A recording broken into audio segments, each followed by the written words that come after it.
blood. Your middle tower is falling. You think Kaka knew I stole his rum? Hey,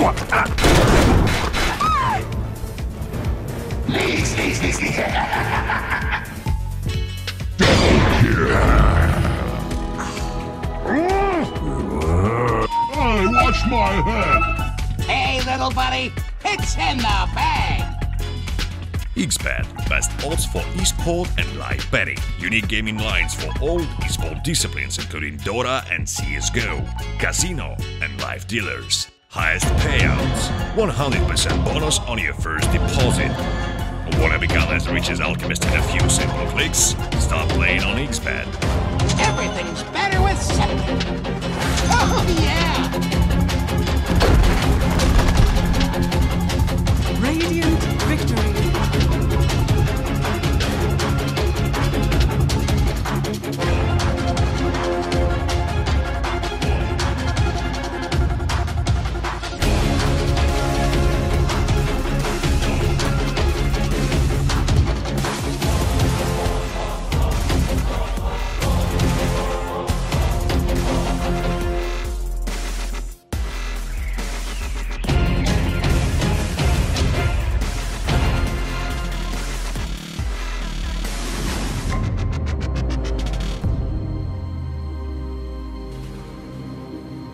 XBet, best odds for esport and live betting. Unique gaming lines for all esport disciplines including Dota and CSGO, casino and live dealers.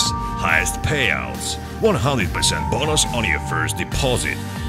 Wanna become as rich as Alchemist in a few simple clicks? Start playing on XBet.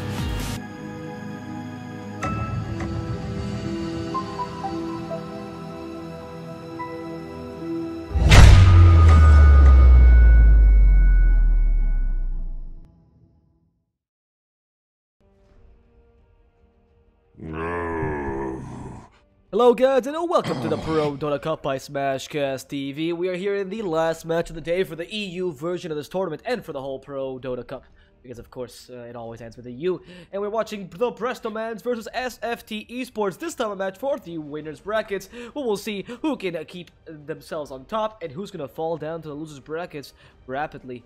Let's see what our teams have to offer today in this amazing tournament that of course is sponsored by XBet. The guys who ensure that this tournament is possible, who offer the best bets on your favorite Prodota Cup teams with the best odds and the highest payouts. Sign on to XBet and use code BOUNTYX so you can get a free €100 deposit. That said guys, my name is D-Swordfish. I will be your caster for today, and joining me as used to be Vate. How are you doing, my friend? Well, hello everyone, and actually pretty interesting start. Finally, I'm back to casting Prodota Cup Europe, and I'm instantly being surprised by the Brestomans with his stud, Puck and Disrupt. Pretty annoying heroes, a lot of control and silences may be a major issue for both Void and Nyx Assassin. Yet Disruptor may turn into an easy prey for Nyx. We all know this hunter. It's a huge headache for all the int heroes. I wonder how they will deal with this first. Yet, I'm interested about how they're going to place it. So Nyx Assassin can both go offlane. We mostly see him annoying someone on the mid. Yet I'm not sure if it's going to be a Puck on the mid lane. Will he be able to win a mid? Or is it... That's the answer. No, I mean, I guess if you have a really bad matchup, but if you're up against Nyx's Mana Burn, he's going to take. If he is, then. Yeah, I think Puck is screwed. I like the idea of picking Puck early so you can switch to the offlane if necessary, but otherwise, mid lane does not seem like a good idea. Oracle. That's even a good combo with Nyx. It's been really scary. Yeah. Root, which kind of helps to secure the stun on Nyx Assassin. Sometimes there may be a bit of an issue with hitting Impale properly, especially when you're like doing that from the Vendetta. You do the hit first, then Impale. Sometimes may be problematic, but with the Root, can't be better. But hey, here comes the Earthshaker, the king of the offlane, of a roam position. This hero can do literally everything. Great hero, I really love it. But if we will see him in the offlane, won't he suffer too much? Even though Oracle was nerfed a long time ago with this duo of supports, will Shaker be able to come even close? That's the problem. Maybe he will just hit the creeps with the Fisher until he gets clarities. Maybe he will level up and try to gank other lanes, but I'm not sure if he will be successful. He will go to the offlane. In this case, I do agree that maybe it's a bit of a risky pick to run the Earthshaker, or maybe the alpha would be better, but then again, you run the puck mid in that situation. As a Roman with Disruptor, he might work out because of the Fissure and Oh wow, that is going to be a Nyx Assassin. Huh. So we will see Faceless Void in a carry position, most likely. I assume now. Yeah, because unless Jakiro is the mid lane. Anyway, that would not happen, please. Or weaker stuff. But Void carry by Illidan makes sense because he has one of his heroes that he likes to play, whichever in meta. Nyx Assassin in the off lane, so then Puck can go mid and Urshin can go off lane. Brestomans now have much more option in terms of how they want to run their lineup. Well, the thing is, you can also put the Puck in the off lane if like, the lane is pretty harsh. Yeah, and you can get another mid laner. Yet we see Nyx, I'm very sorry, and bam, we already got 2 Infest Bombs with Puck, and with his Orb, and with Earthshaker when he will get his Bling Dagger. It's pretty great combo in my opinion. With the Dream Coil, you set everyone in place, bam, you can get a Disruptor, Static Storm on top, and Earthshaker can just jump into 5 heroes and, well, dream scenario, they're all dead. And Lifestealer, who can be kited quite easily, unfortunately, may be lucky in this pick. Finally, there is so much lockdown for him. Fissures, kinetic fields, Dream Coil, plenty of tools. And the enemy team only really has one tool to stop him while he's in range, which is the Chrono. Chrono can be really powerful if used properly here against Brestoman, but I'd like the Lifestealer pick for the synergy it holds within their own lineup. That rage is going to be very important here to stop SFTe's stuns in general, because again, he's going to be quite easily kited. Even Faceless Void can kind of kite him because of that time walk, which I guess would be your... We'll see what Brestoman's ban out now. What are you missing? Mid from SFT, and Brestoman's missing an off laner or support? They think mid?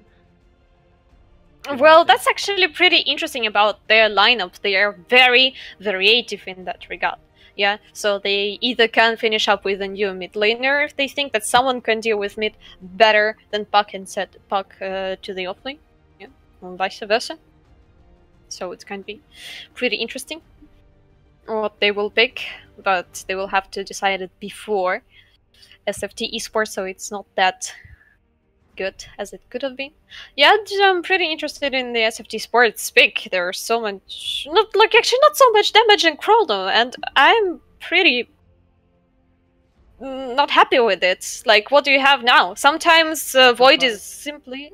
Yeah, but is it a support? If it is a support Jakiro, he won't have much items, right? So I'm not sure if there will be enough damage. Like, they got magical burst, plenty, that's true. What about the physical one? You may say that it is a Faceless Void, but until he gets a lot of items, he doesn't deal that much damage. And the problem is, he is still squishy.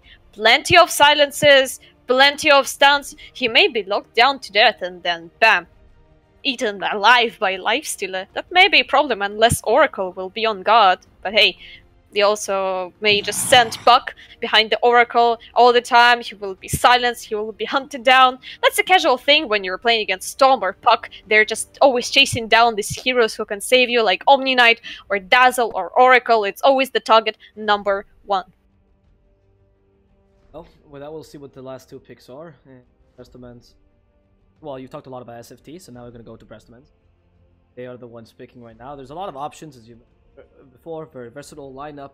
What could go well? Do you want to go something synergistic? You can get another vehicle for the Lifestealer, perhaps.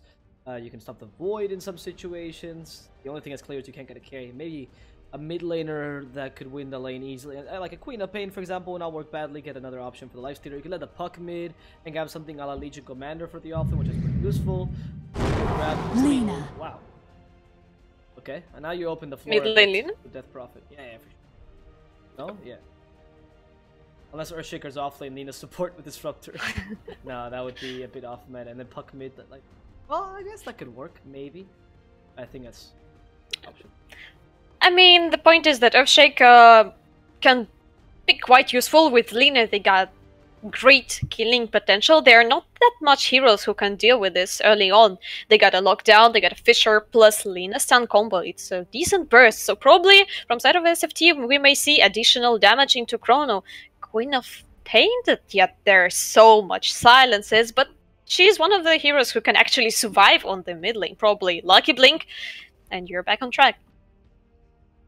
Yeah, that could be an option for SFT. I really kind of like the DP more, to be honest. That's what I'm leaning towards, a lifestealer. And Puck suffer a lot from the silence, especially if you've done properly with one of your stuns. Lina's not that great against her. And here it comes. And you're up against a melee support, which I guess is the biggest thing. Unless it's the Lina, of course, playing support, but most likely it's going to be Earthshaker. He can't hit you with Spirit Siphon. Lifestealer's not that great against you either. You have a lot of physical damage, which we were asking about, and it's a classic combo of Void and Death Prophet. Everyone loves him. Yep, you can spam Crypt Swarm inside as well to add a bit of damage. It's great. I like SFT's lineup a lot. Yeah, that's true. It's pretty balanced, but in the same time, they heavily rely on the cooldowns. They can't really find, well, they don't have Chrono and the Death Prophet ult. They have to fight around it. Yet the same story is going for Brestomans, and actually, both teams got assassins. They got a Nyx assassin who won't be that good. I'm not sure if he will be able to kill even Disruptor later on in the game, but Lina, maybe with Shadow Blade or anything like that, will be a huge threat to Oracle. We'll see how will it go. But now, probably I'm favoring Void Death Prophet lineup a little bit more because it's so orthodox, if I may say that. It is quite the orthodox line. It's quite the traditional, I guess, is a better word for it, because it's not used obviously that often now, but it was a very popular lineup for a very long time. And you also have the Jakiro to add to it, and he adds a lot of damage to the Chrono as well. It's not bad to have multiple damage sources in that regard. And of course, the lineup for the Brestomans, I'm not entirely sure.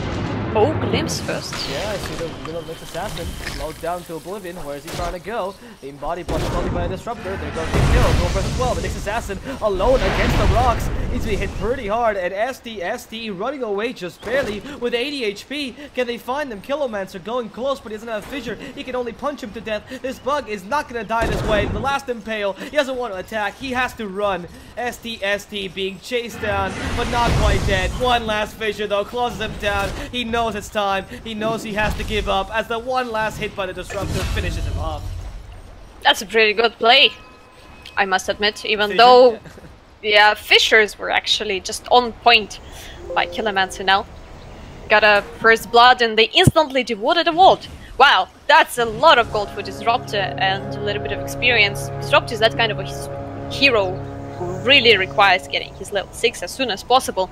And actually for majority of people, skilling Glimpse on level 1 is almost automatically losing the lane, because you can't really zone out the offlaner. That's a very good point, yeah. Because you rely a lot on Thunderstrike, as the Disruptor kind of sucks at zoning out the game. And with Glimpse it's like, nope, that's GG, can't do anything. But it's Nyx assassins. Yeah, I mean, like, let's take a look at this. SFT actually came up with a pretty interesting decision. They go for 2-1-2, and Disrupt is that kind of a support, especially with skilling Glimpse, who will never deal properly with the dual lane. Jakiro plus Nyx, super tanky support. Nyx get an insane region, and Disruptor may die here.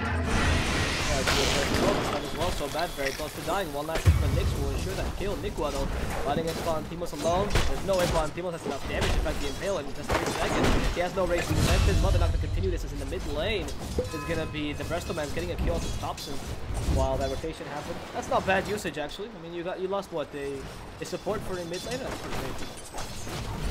Yeah, like, the thing is that even though Disruptor may die on the lane, like a couple of times, it may happen, but they're like with this roaming shaker, they're trying to win every other lane, and the thing is that Lifestealer won't suffer that much. He got his rage, he's completely fine. Yet on top, there was a Fisher, yet Pexu was on another side, unfortunately. So close to getting Pexu. Bottom one. And yeah, as you were saying, I think that's a very good point to note. Lifestealer is actually one of the better lanes out there. He has regen, he has the rage, he has of course open wounds in case they actually chase after him, also he can really stop them from moving. though, he has a lot of ways to actually escape and get back into the lane. And he's not going to suffer disruptive dives when leaving him alone, which means Earthshaker can win you the lane against Death Prophet, which suffers a lot against spells like Fissure, which close her in, as she really can only move. He doesn't have any sort of blink or anything that's Yeah, on top lane, Killermancer is zoning out for Pexu. Once again, he got 2 more clarity, and he got boots. So he's basically free to move wherever he wants, and actually it's pretty great how he's using all this free space, which they get by seeing that enemies are going for 2-1-2. He's running around, snatching all the bounty runes, getting kills for his team. And with Lina, they get a great killing potential, as soon as Thompson is going to the enemy high ground, he is actually maybe dead. Another great Fissure, and most likely Thompson is dead here. He still got a salve, but Killermancer with haste, there's just no chance for him, and Lina gets another jolly kill. This Earthshake is creating so much space, yet on the bottom lane, actually trading hits. And here I'm thinking about this kind of a thing that probably Valentinus maybe wants to get a mango or something like that on himself. It's like the same thing as you start playing with, like when you're playing as Wraith King, yeah, and you always carry a mango around. So you will always have the mana for reincarnation. When you're playing against the Nyx with mana burn, probably you want to get a mango for your rage. So Jakira and Nyx Assassin won't deal that much damage. He also got a salve on himself, 2 points in open wounds, and he is actually completely ignoring the rage. I guess he just realizes that he won't have enough mana to use it, or he's just like hoping for more regen and more chasing potential. Yeah, solid. Rage costs less mana. Maybe he's reducing the cost of open wounds. Not getting the extra range. He thinks there's a lot of kill potential here, because rage is a pretty good ability. It's pretty fantastic. It works on everyone but Death Prophet, so assuming he's just gonna take some level afterwards. Most likely. We'll see. Alright, and here comes his TST, snatching a bounty rune from a poor Disruptor. Yeah, Disruptor, he's checking the real rune, and double damage on the top lane. For whom it's going to go, and it's going to be a double damage on Lina, and this is the time with Dobson should be double cautious. Well, with this double damage, you know, a couple points it requires, so we can almost kill anyone. Yeah, she's even using a clarity to ensure she has a more mana. Sam gets the Gouda Blade maybe during this engagement. He's dangerous though, that double damage already used. That's probably just play safe right now. Nyx Assassin even joins this mid lane. Clearly aiming for a kill with Earthshaker kind of joining in. I think that double damage was revealed. Here on top, there is Oracle. They may find their Earthshaker first. That's the problem. They see everyone. They also saw another ward placement, and Killermancer is in a tricky position here. If he will get noticed, he will die there. Yet they see all the rotations, and Brestomans are superior in the map awareness and movements all in all now. 3 on 3 on the mid.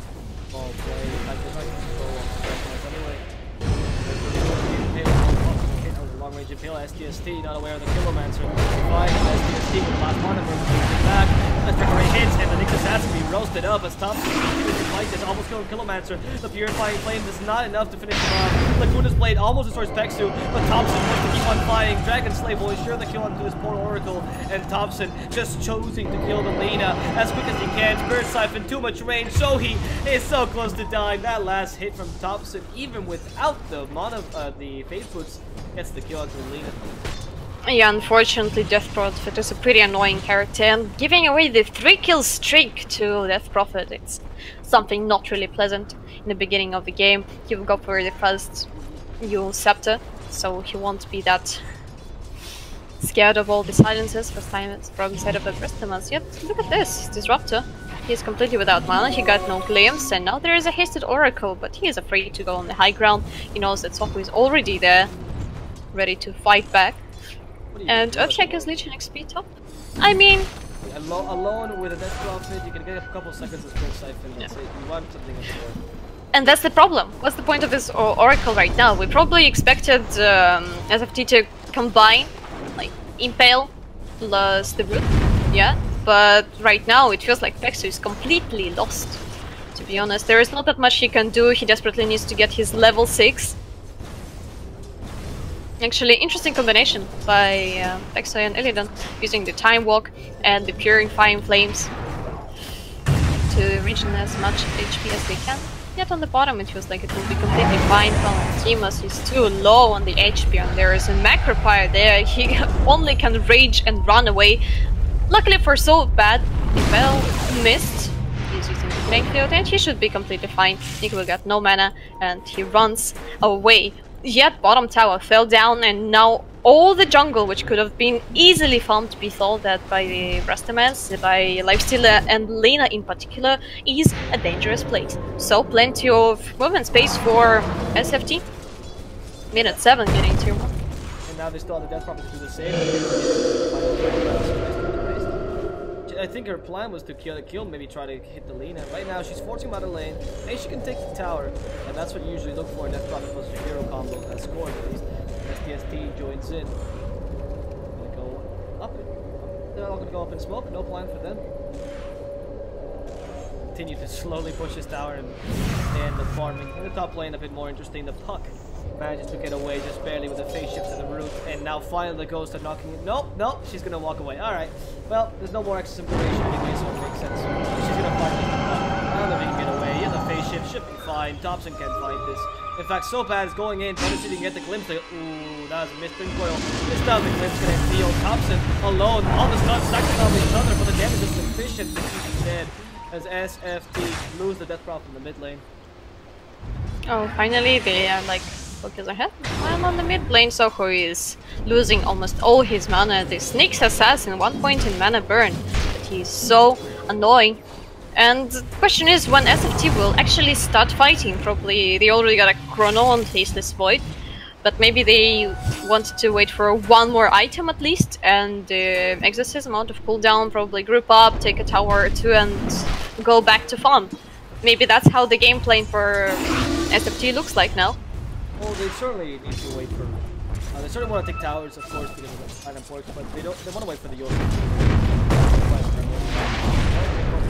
Might be dead here. Oh, no, play, no mana, and look at that Jakiro fighting back against the Lena. Floating her out, so he in a sea of flames, still alive. Nico just won the lane. Look at him proudly walking around. Like, I'm strong. Finally, the Dragon Slave brings her out to low HP and is gonna be forced to block away. Put some pressure on the Jakiro as well, actually. Land the farm and get a failed Discord. That can actually amplify your damage by a lot, considering how much magical damage you have, including the Void. Yeah. Actually, that's the problem which I was like talking about in the very beginning. I was assuming that Jakiro is like supporting the situation, and even with the Macropie they won't have enough damage, but because, well, it's a Jakiro. Of course he can farm fast, but if it is a support, he will have to kind of like spend a lot of money on like smokes and wards and all the other kind of stuff. But in this situation, the Nyx was the position 4, yeah, then Jakiro managed. Because it's obvious, you know, anyone wants SFT, Nick will obviously be off and play Jakiro. But in this situation, interesting to see that they decided that. I think it's a better. Yeah. I wanted to comment on Nyx Assassin as a position 4 is a much more versatile hero, I would say, than Jakiro. He actually adds much more to get that kind of level of farm, because he only needs 1 or 2 core items in the set, which is really Arcane Boots and Blink Dagger. Jakiro just likes to get farm in general and also push towers, so he does benefit a little more from this. But you've seen him do pretty well. Nicholas been doing pretty well in this game. Yeah, Jakiro is actually a pretty interesting hero, which is both valuable as position. As well, this poor man is not going to get away from it. Vexo actually missed his face eating. Quickly chased out by the Puck, but he comes out. His Blitz not available anymore, and in comes the Death Prophet together with Exorcism trying to get Last Hero. The Ice Man will still stun him. Last Hero can be silenced and now destroyed. Those ghosts eating away at his HP as SFT loses 1 for 1 top lane. Well, in this situation, I still favor the trade with the Brestomans. They forced the rotation from the whole SFT team. Lena got plenty of space in the mid lane. She may try to take the tower down or at least drop it to the half of the HP. Even with the exorcism, they're not finishing off the tier 1 on top. Man's preparing for an amazing feature blocking now. About to be brought down. There's the fortune then, and she's just needs 2 more hits away from death. LMSDR running after her. He manages to outrun the kinetic field, and now they're fighting. There's 3 versus 3. The Impale does not hit so bad, and the top lane they try to create the distraction so they can take the tower. We proceed to fight this Kilomancer close. Ice Bat does not hit it. Kilomancer manages to evade it just barely. It's gonna be a tower for nothing, and all this action that kept happening, all for a distraction. It feels like it's not the sweetest game for Illidan, like all in all now. Even though as Void, you probably want to get much more than he has now, and his rotations were not that successful. He already died once, yet in the same time, he almost got actually got even more farm than the Lifestealer. But Lifestealer was contested so heavily on his lane. Nyx Assassin and Jakiro is no joke even for a Lifestealer. Question is, like, it feels like Void got much more potential to farm a little bit faster with his Time Walk and with the Mask of Madness. Yet on mid lane, Nikwa may go down. Does not get him. Nico walks the wrong way. Lights break away though. Facing is saving him. And as Dragon Slave, Nico still wants to fight. Facing not letting him attack. Facing wants hit with a little blade as well. The Chrono not available. Voice just comes in to help Nico, but he won't be able to save him. He's already dead. Lina dies with him. And I try to kill last hero who just got stunned by a clever Spike Carpus. However, it's only level 1. Last hero can still walk himself away. The Yule Scepter stops him from jaunting away. He's stunned. Crimstorm to kill him. And SFT will get 2 kills for the price of 1. That's 2 cores as well. I'm going for that trade every day, I think, what I believe. Getting an offlaner and mid, and probably a tier 1, yet I'm not sure about that. They're pretty low, they don't have chrono, yet they got an exorcism up. No, they may actually take this fight. Ochek is not that scary, he's nowhere close to his blink dagger, it's no threat, yet... Whoa, look at this, that's a dangerous position for TP for Disruptor, and Illidan is going to punish him? That's the question.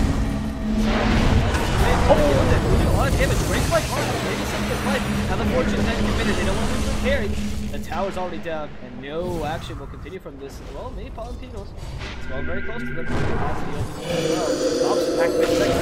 He's already hit with the open force as the Yulson takes away from it. In fact, the puck's about to die. Palentinos still fighting here, and the damage is sufficient. Thompson will go down. The Corona hits free together with the Magnifier in the sea of flames. The Impale comes from underneath, so he is dying as well. Light Strike Array will not hit, and in the end, the SFT will take 3 kills.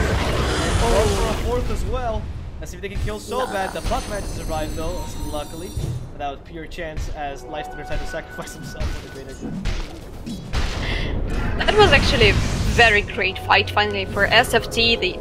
When the actually Thompson died, I was like, well, they don't have the damage from the Death Prophet, and then bam! Nick one Macro Fire, Ice Bath. You know, Illidan looked so lost for a tiny little bit of a moment in that fight, because Brestomans, obviously, they wanted like to juke a little bit, don't let this amazing chrono to happen, but you can't do anything with the experience and talent. Here that happened, amazing chrono, and soon we will see a Road of Atos on Jakiro. That's going to be a for both Puck and Lina, for pretty mobile heroes, one due to his spells, another like due to the movement speed from the passive. Puck is fine, he can still charge. Well, we'll see. Is weird, like, no, I'm for sure. Root is weird like that. Root does not affect Puck spells. It affects, like, Link, does not affect Puck, so he can still jaunt, so it's still... I mean, he still gets rooted, but it's not that big a deal. I think here it's better for Lina, and actually for the Earthshaker, because he puts himself in a difficult position, stuns everyone and tries to... You can't do that if there are the Atos, that's insane range. Yet there is a smoke from Disruptor and Lifestealer, probably they want to group up. They got all the spells and there are 3 men from side of the Brestomans on the top lane. Tier 1 is slowly going down, yet SFT are grouping up.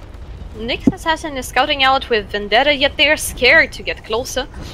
Scan to check if there is anyone defending the tower, and it feels like they don't want to fight. There is no chrono, there is no exorcism, and that's actually a great decision, in my opinion. Oh, that's a clutch. Oh no. SFTe walking away. Pontimos is chasing. Alina's just saying, hey, I'm Alina, I swear. I'm not an illusion. Oh, it's body blocking Pontimos. There's the face what's used. Alina, why is she doing this with the illusion? She's just body blocking the 4 life dealer. Okay. In the end, they get that. I mean, there's a... Yeah... I mean, there is a 5-man rotation again. And meanwhile, SFTe up. Farming Nikwa, is pushing bottom, yet he may die here. 30 seconds on the glimpse. Nico is fighting back. Man, probably you want to TP out, yet they're not going that deep, and he manages to escape that. Pretty interesting build on the Disruptor, which I see more and more. 4 points in Thunderstrike, even more damage, and only 1 point in Glimpse. Back in the days, maxing Glimpse was an obligatory thing, and nowadays, bam, fashion is different. I'm really surprised by this. I never understood. I need someone to explain. I understand the damage, but over Glimpse, I can imagine like not getting points in kinetic field. Glimpse, really? Yeah, like and well, there is a hunt. Yeah. Oh wait, careful. Someone. That was a good try by the down. The Disruptor might still die. The Impale available. So bad. Trying to bait it. Oh, the Impale misses by a lot. STST, come on. They got mad. They missed the Impale and they said, this Disruptor's not walking home alone. That's how we do it, son, says the Illidan, and commits 130-second spell on a Disruptor. I actually think it's pretty worth it. Every kill in the very beginning of the game, which kinda helps you to snowball, get control over the map. Why not? And, well, on top. This is a fight. It's a good course. Let's see if Jakiro can make a line. Ice Path on Jakiro, but he might be in trouble. Not just if he can commit it. Macropod as well. Nikwa is fighting best he can. Here comes Thompson with the help, and Nikwa's still alive. They can't kill this Jakiro. Too tanky a hero. There's the Ice Path Flies Blast hero.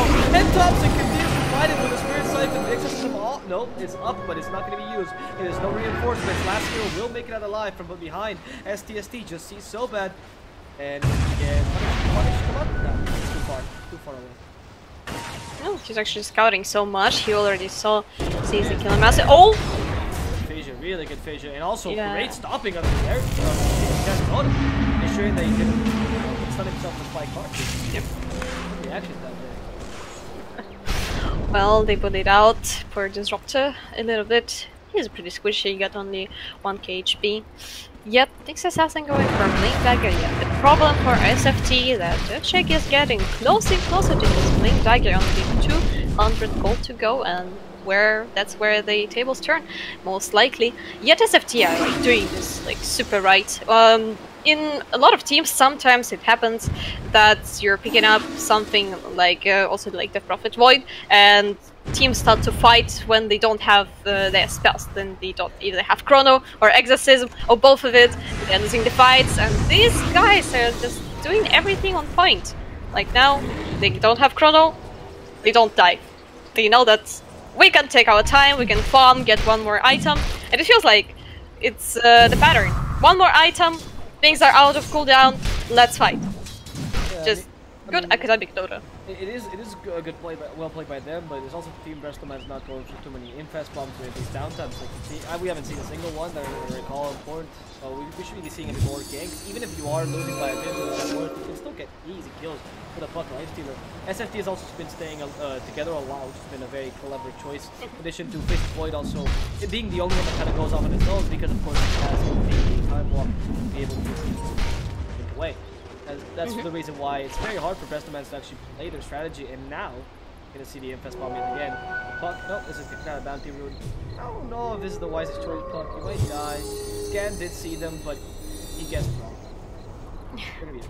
SFTe backed off just in time. The thing is that Illidan is always playing alone. He's a Void with Mask of Madness. Probably you may try to kill him, but with whom? Do you have enough damage as a fucking Lifestealer, for example?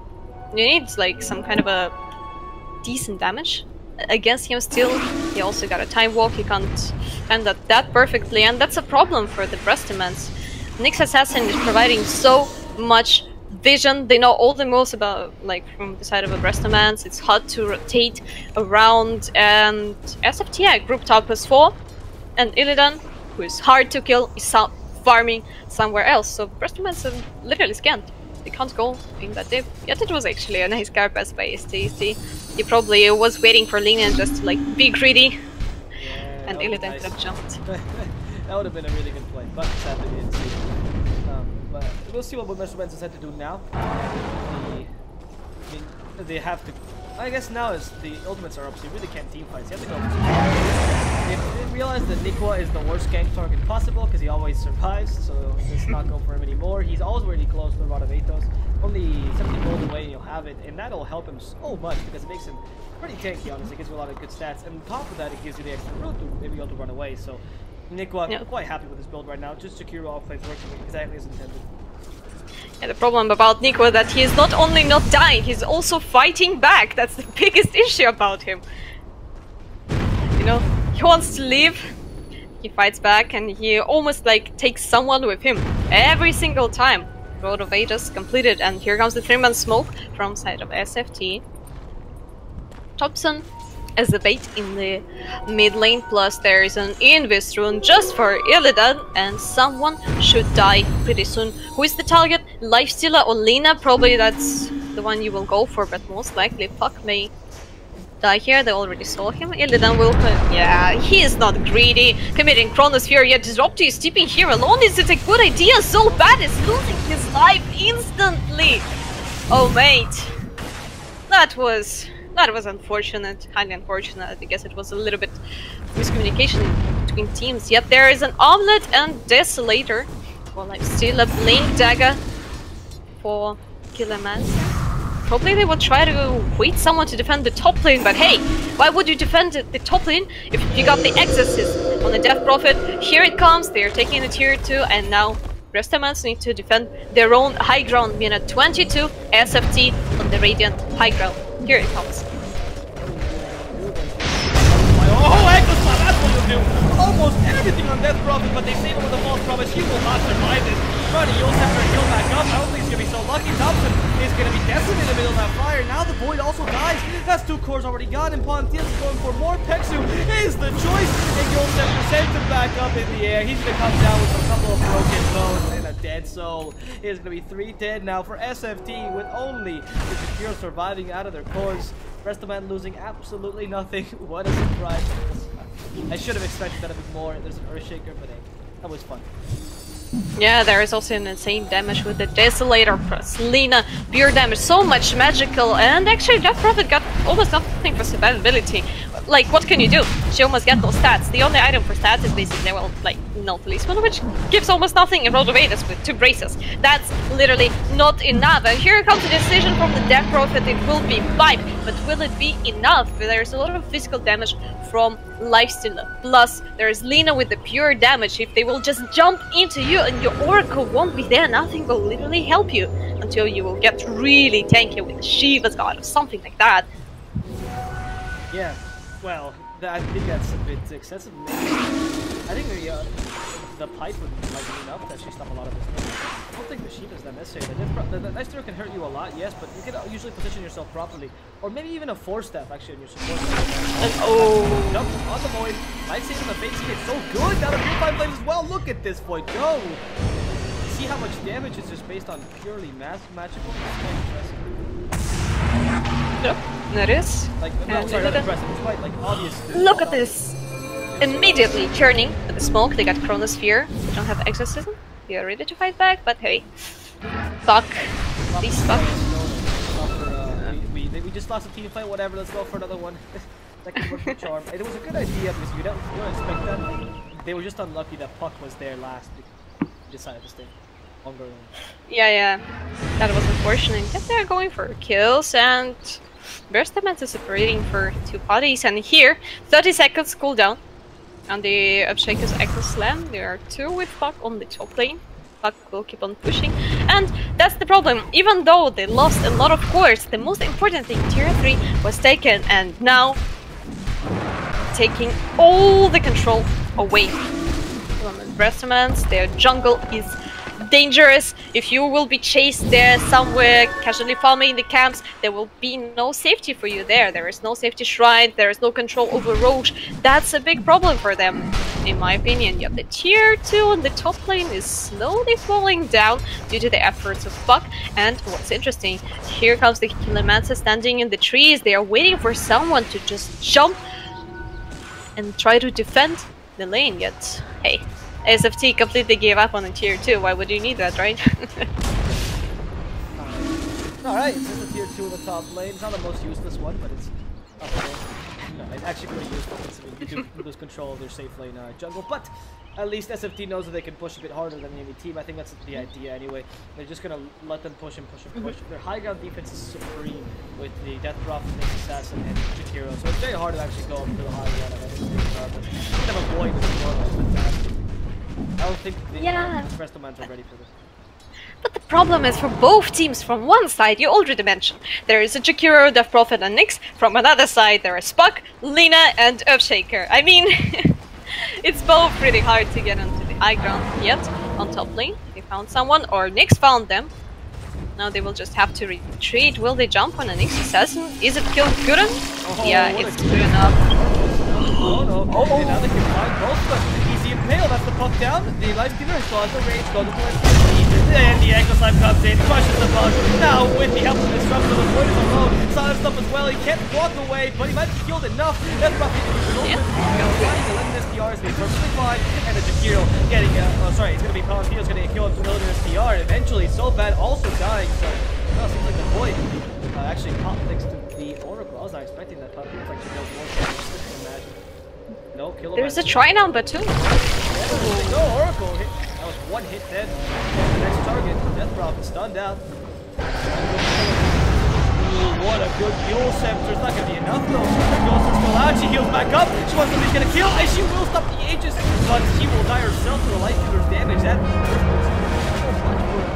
Nimbus in the works as well, and the Fissure will find a Jakiro, a poor Nico that was left alone. He has no more team, has no family to call home. Old Jakiro too, but spin in the air. There they find him. He's there, stunned and rampage for Palantimos, meaning our team wipe against SFT. That was actually a pretty great turn. And even though they lost Aegis on Lina, finally they got our full HP, full mana Lina. That was actually, I think it was a little bit of a clutch moment with the Death Prophet. Her exorcism was almost out and she starts to heal insanely. Or like when the exorcism was out. Yeah, and it feels like they were like in doubts if they will have enough damage and time to burst her down. Yeah, with this Laguna Blade or not. That was a clutch play, but in the end, all that matters, -5 and a lot of fun for Lifestealer, who was bullied quite severely in the lane, and wow, Desolator Omelet into Daedalus. That's a lot of rough damage. Well, just play damage is what he went for. I like the idea of going for Daedalus. Actually, it does bring your base damage ever since they introduced all that, so it's great. Your damage against a Death Prophet, for example, wants to get some tanky or even to a Face of Void can be quite easily with you're already 10 units, extend most of their damage with rage anyway. Let's see what they decide to do now. As they all go in, no smoke in hand, no Nyx Assassin following behind, alone in the front, trying to find someone from the team. But here's initiation. The puck is ready. There's a Link Dagger in the ready with a Lifestealer inside. Behind them, Illidan SDR and Pexu. The smoke comes out, but last year will reveal, and he goes. Zora goes dead. Illidan SDR stunned and silenced inside. And that, Chrono, he got initiation. Illidan must fight. He destroys Skill immediately. The Ice Path finds the Lifestealer. It's actually a massacre by SFT. Taking down 3, the most important targets. Illidan once more. The Lina is being chased around by a little Nyx Assassin. Illidan still has a bit of movement in him, and Nyx winks in. Soki, the Impale just missed. Look, that is scared of that Lifestrike Array. Trying to stun Lina out, but she'll make it in time. Illidan not even trying with this time lock. That was an amazing turn, and this BKB right in time on Illidan. Finally. That was actually an insane amount of damage with the Nickel Macropire. I must admit, Brestomans, like they just melted in a matter of seconds, just like the poor Oracle, you know, like bam, vaporized. Damage from Lifestealer is insane, but what can you do now? There is no exorcism though, so they don't push that efficiently, especially with the Earthshaker up. You got an Echo Slam, Core Staff, and Blink Dagger. Lifestealer is up in 20. Probably they will start quite Swedish.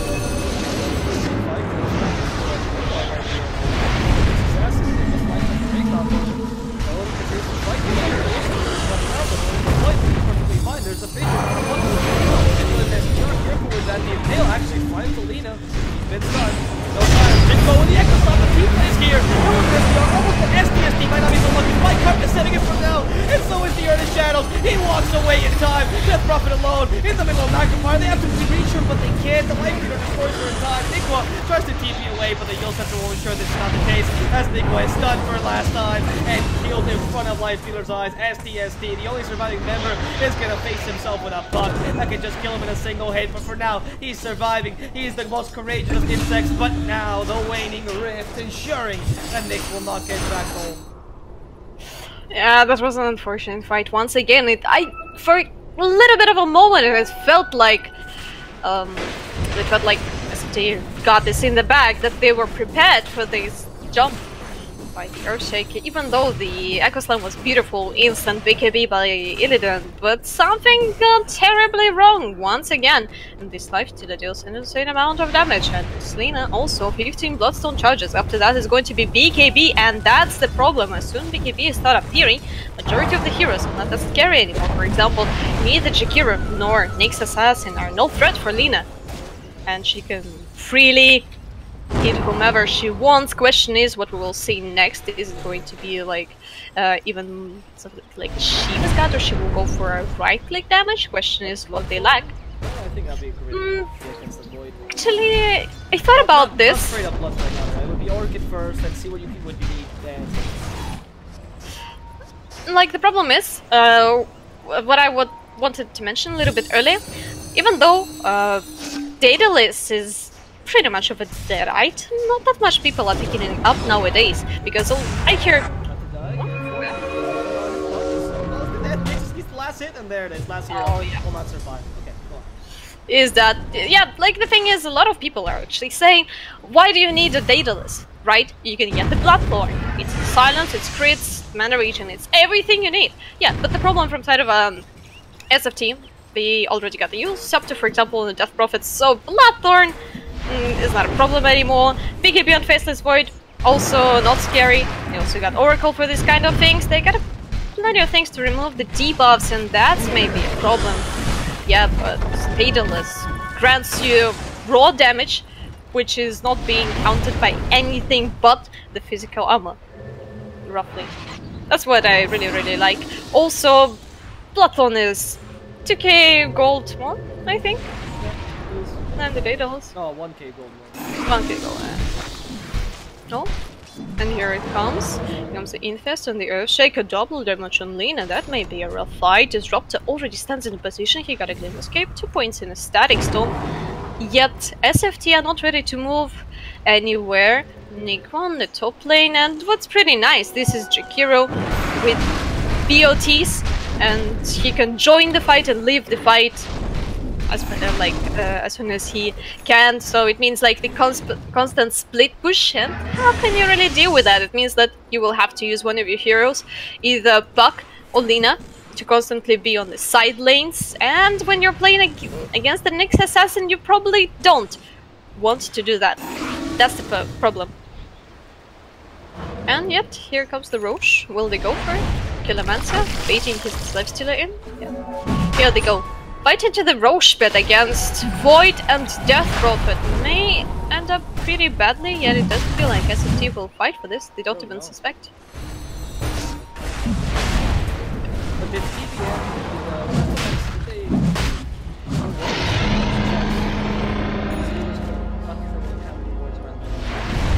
But the Roshan spawns pretty quickly for what it usually is. I think there was just no wards. Yep. Weren't expecting content, which is kind of an issue. I like it with a lot of minus armor and crit. So this build section says I wanna Rosh. Pretty good. It's a pretty good Roshing build.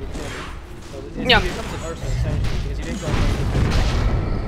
And after that, it's going to be Assault Keras. Here comes the smoke, and SFTe are not afraid of Aegis from side of the Brestomans. Soon they will have a Butterfly on Faceless Void, and right now I think it's a great choice. Life Stealer won't get his MKB anytime soon. He is too busy building Assault Keras. It's a pretty inexpensive item. So Illidan may win a fight with this Butterfly. They're preparing Browns, preparing Vision. They see that no one is on the map. Smoke on a smoke action, but they didn't fight anyone.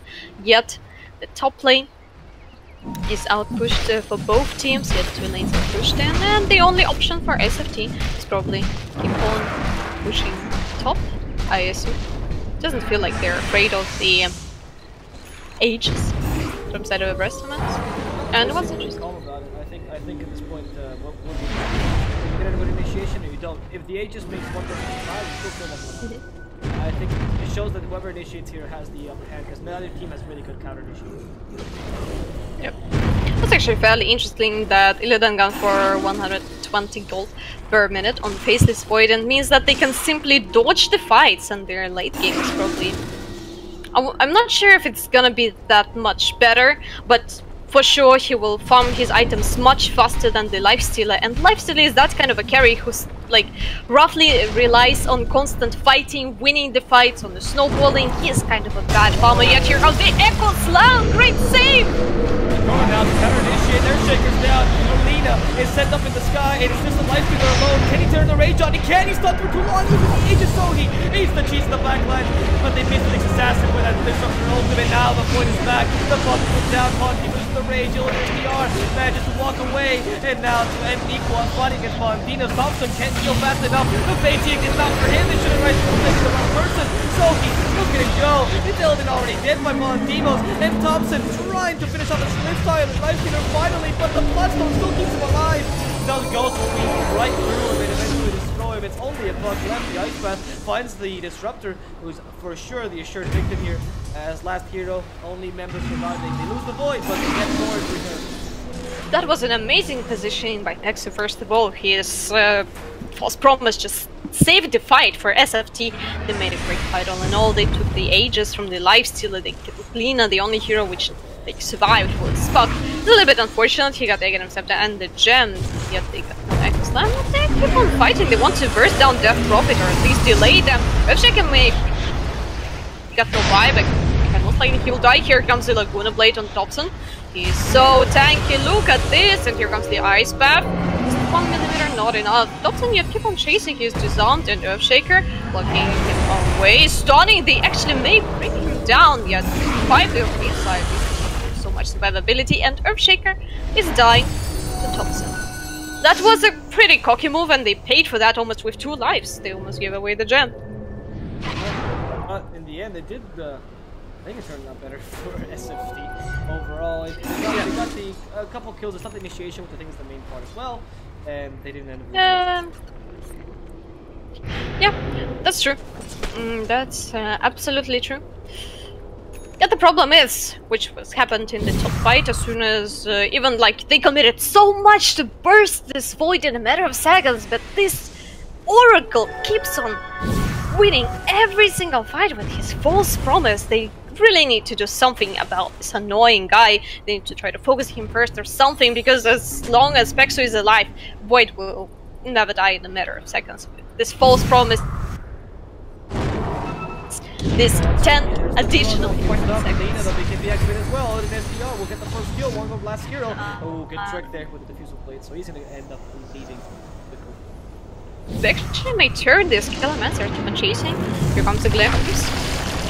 Silence, he can't go away. He's right out of the kinetic field. He's fighting with a false promise, trying to get as much damage as he can onto Valentinos. He will not be so lucky in surviving. Time Walk trying to help him out. And that's why joins in with the exorcism. She can't survive against his damage. Echo Slam comes in. There's 2 but he stuns. Thompson is stunned to the floor, but Valentinos cannot fight against Illidan, who managed to survive all of the damage he was putting out, and even more as the Earthshaker trying to walk away himself and got the no mana. The Ice Path is available. Ranovates as well, but he won't guess it. Killermancer just barely makes it alive. Gonna be 3 dead now for SFT, another death under the Lifestealer. Yeah, and then lost the gem, not the sweetest thing, and as I already mentioned, this Oracle. Problem is also that on the Faceless Void, this butterfly saves his life so much. Even though the damage on Lifestealer is insane, he still can't finish his Assault Cuirass. Here comes the tricky part on this Lifestealer. It's either you want to start building MKB, and you're just remaining with like Hyperstone and Plate Mail, which actually just takes up your slots and not doing like literally anything except giving your own stats and like transition into MKB, or you want to finish your Assault Cuirass. You're out of line. We're gonna start spreading the high ground now. SFT confident about this. Red Tower will start to farm out of 8 to 24 seconds to put it down. SDR continues to hit this. SFT quite confident about it. As it's gonna be just trying to find a kill. There's a back to Root as well. She can't run away. She's taking a lot of damage, but for now she'll be fine. The Puck is trying to harass her, but all they want is that free, and they'll take it. That's gonna be free shrines for them. Oh, they're not gonna take through this drop.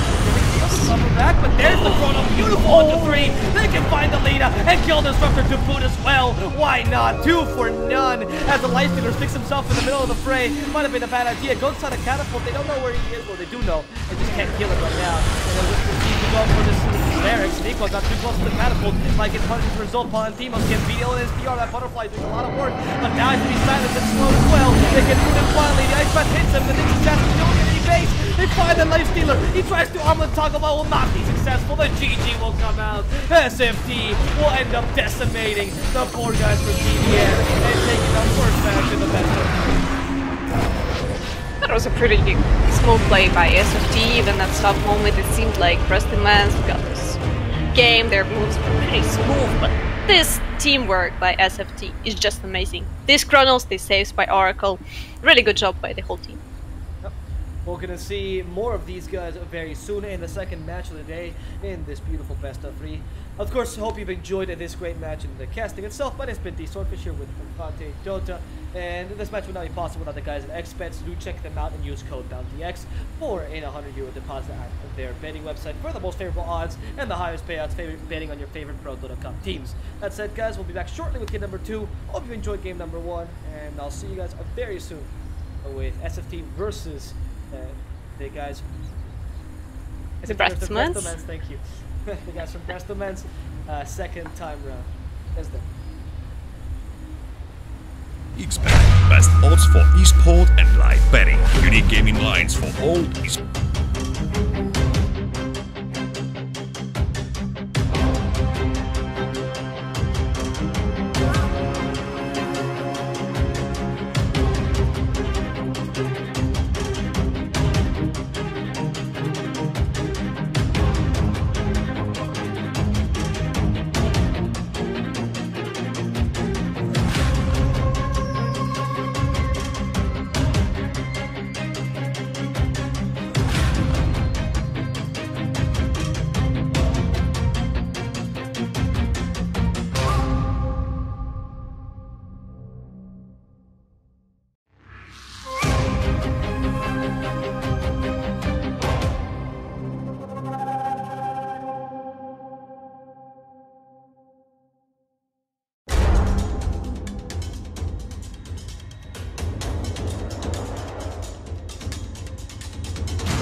First blood. Your middle tower is falling. You think Kaka knew I stole his rum? Hey,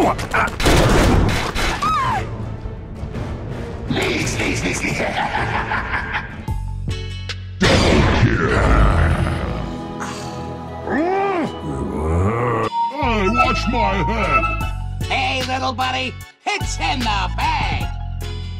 XBet, best odds for esport and live betting. Unique gaming lines for all esport disciplines including Dota and CSGO, casino and live dealers. Highest payouts, 100% bonus on your first deposit. Wanna become as rich as Alchemist in a few simple clicks? Start playing on XBet. Everything's better with Scepter. Oh, yeah. Radiant victory.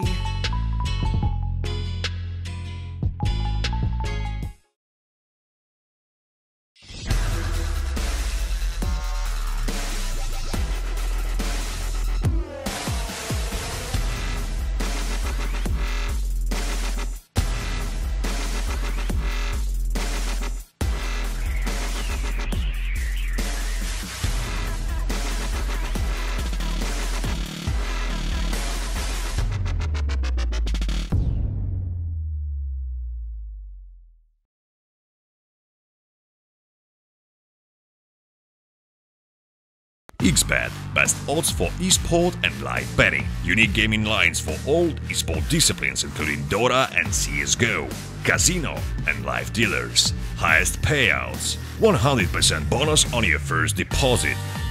Wanna become as rich as Alchemist in a few simple clicks? Start playing on XBet.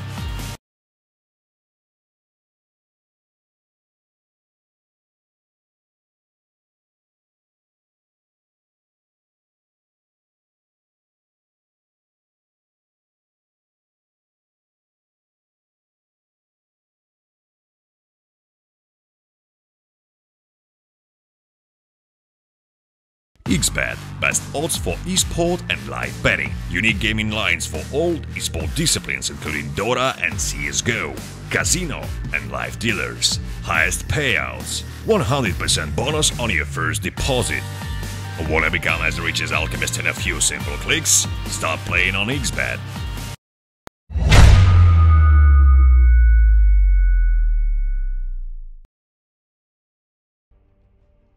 Hello guys and welcome once again to the Prodota Cup by SmashCast.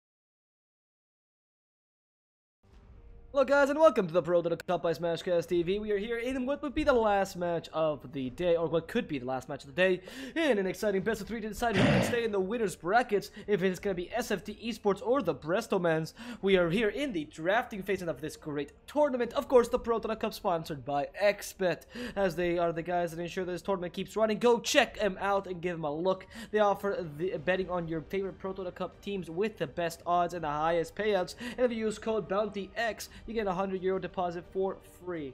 Of course, before we get into the draft, allow me to present myself. My name is The Swordfish. I'll be your caster for today, and joining me as always will be Vate Dota.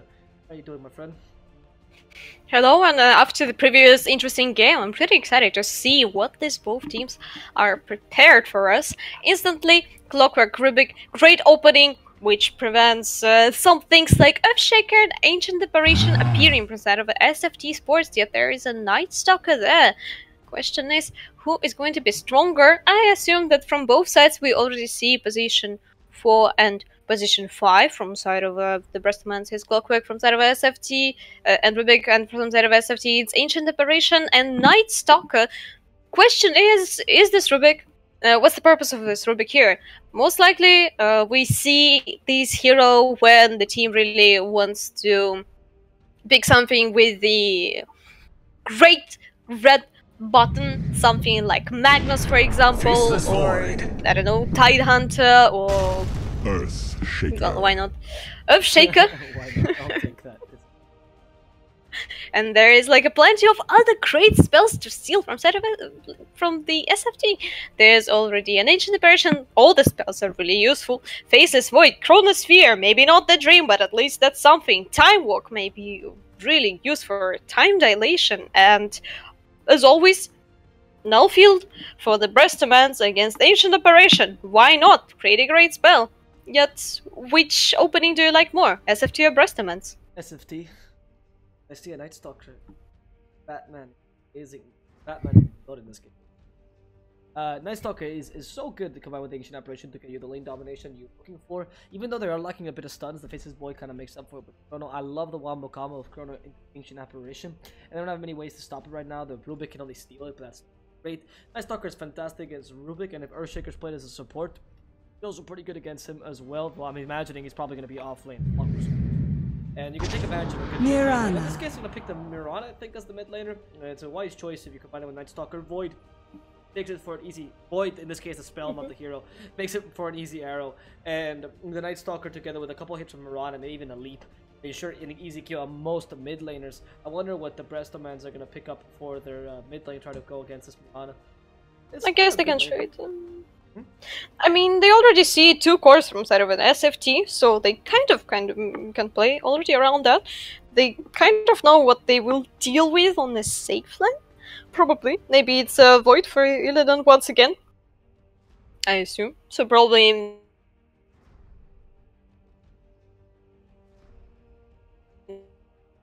Brestomans with a 4th pick. What they decide to run here together with their support combination. I need to really start picking up a core, something that maybe we can with them avoid Corona with them around. You can always have some Morphling, but Morphling would be crippling and against them. Oh, I don't know what always comes to mind. Red That's team. better option. Really good against Ancient Apparition, we're looking against the Corona from Void. Of course, Night Stalker can't do much against him. Mirana is stopped by his stun. Stopped by the Brestomans. The only issue is I guess he can be kited quite easily against his team, but you have to make some sacrifices. Mirana being a pretty good ring hero. pretty annoying.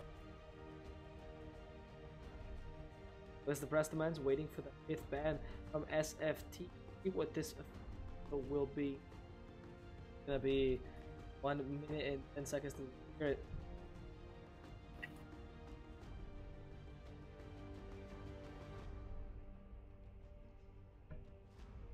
We'll see what SFT decides to run here as a 5th pick.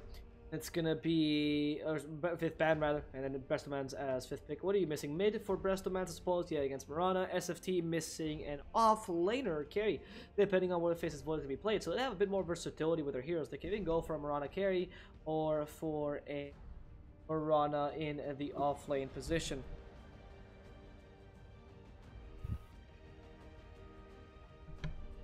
So we'll see what they decide to. I mean, they could always run it like carry. I talked about it a lot mid, but it could be carry very well in Faceless Void offlane. That versatility in SFT is a bit better than what Brestomans are running. You clearly need a mid laner. Phantom Lancer is actually, ooh, that's a nice span. What else could you run as Brestomans? The OD actually comes to mind as a decent one, but if Faceless Void catches you with the Chrono, or that Astro presuming can become a double-edged sword as opposed to an actual savior for the Brestomans. Sorry, for the Brestomans. We'll see what they end up running. Even if she has the Yule Scepter and could potentially prevent the Chrono, I think that we'll see what they end up banning, and that will give us a bit of insight into this pick. I had an option of Phantom Lancer though. For why? Mirana can go for easy defusal play. Great King is not. But fan of the Phantom Lancer doesn't. I mean, I guess. Wondering if there's any hero that you would really count.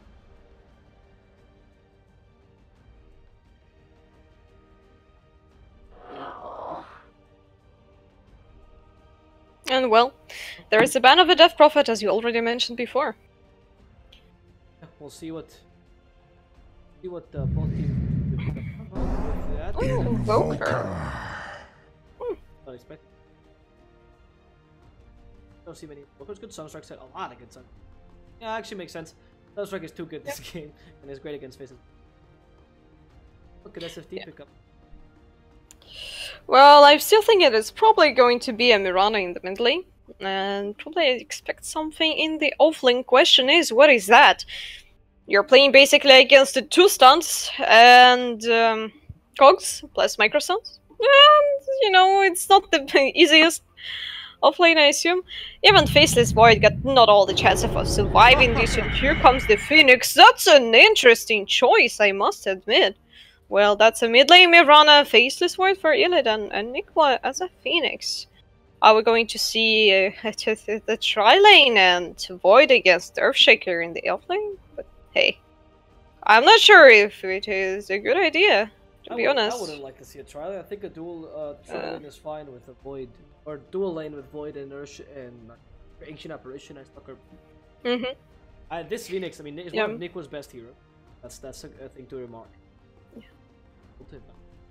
I don't actually know who the best Phoenix is. Not play that. It's fantastic against the enemy team. There's no one with fast attack speed to begin with, and Invoker later on in the game. Yeah, but well, Chrono, and Nova. Yeah, exactly. As almost. No, but even when Invoker gets later on in the game, like you're talking about level 25. At that point, if you can't destroy the Phoenix egg, that's because you have some. Like early on in the game, there's really nothing that can kill him, especially with these spirits, which are so lethal. The problem is that the Phoenix is a hero with an insane low armor. He stats the same as the Wisp, as far as I remember, with literally 0. Yeah, and against the Wraith King, is that a good idea? It's actually an amazing hero, like Rubik, against the Phoenix. If you're fast enough, dive won't save you, and the cooldown on dive is insane in the very beginning. 36 seconds. It's actually the whole time. 36 seconds. It's not a joke. That's a big problem for. Right, but you're talking here about the Phoenix in the early game, though, consideration. Yeah. Later on, Wraith King is not going to be close to it. Yeah, that's true. It's actually quite interesting. Maybe we will see. With his talents, you don't need much on how good he is. Like his talents are actually. The 200 health is decent, but the 20% speaking is also really good. Combined with a level 15 talent, which is insane on any side. If you need golden experience, you can easily go for Midas, which translates really well for Phoenix. Yeah. And his abilities are already good enough. He could even go for a classic Sun Ray build if you're really concerned about Wraith King, and you are pretty much not needed anywhere in the team fight but next to the team, right? Will protect you. I think it might work really nicely. Maybe the laning phase, like you mentioned, not so good. Later on, though, I think Nico can have a great impact.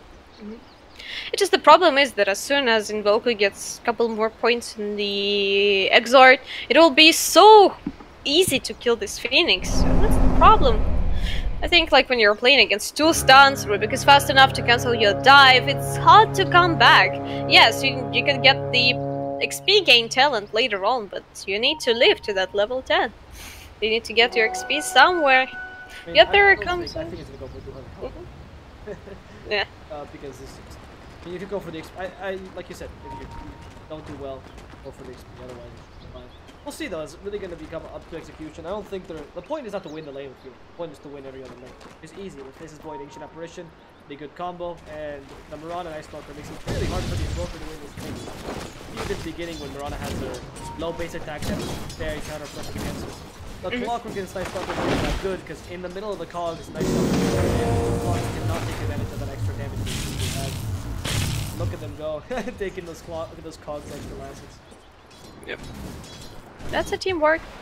Yet, here we see Earthshaker on a lane against Faceless Void and Ancient Apparition. It doesn't feel like AA is good enough yet. Here it comes, the death of Nikwa on the top lane. He's trying to run away, but here, last strike by Valentinos, instantly popping up Clarity, and Bird is dead. You go for a level 1 Fire Spirits if you play that aggressively. I don't know what else you expect.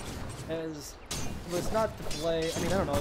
Usually Phoenix goes for Icarus type in the beginning, or Fire Spirit in place then he goes to his tower, but that way of playing by Nicholas aggressively early. Then they go on to the again. They get the second star, the Fire Blast will hit. He does not have that Icarus type just yet. They know this. Nikwa may punish the second time. They need to get one last hit. Those Fire Spirits might save him, and Nikwa just barely making out there alive. Stop going on such low HP, they'll kill you.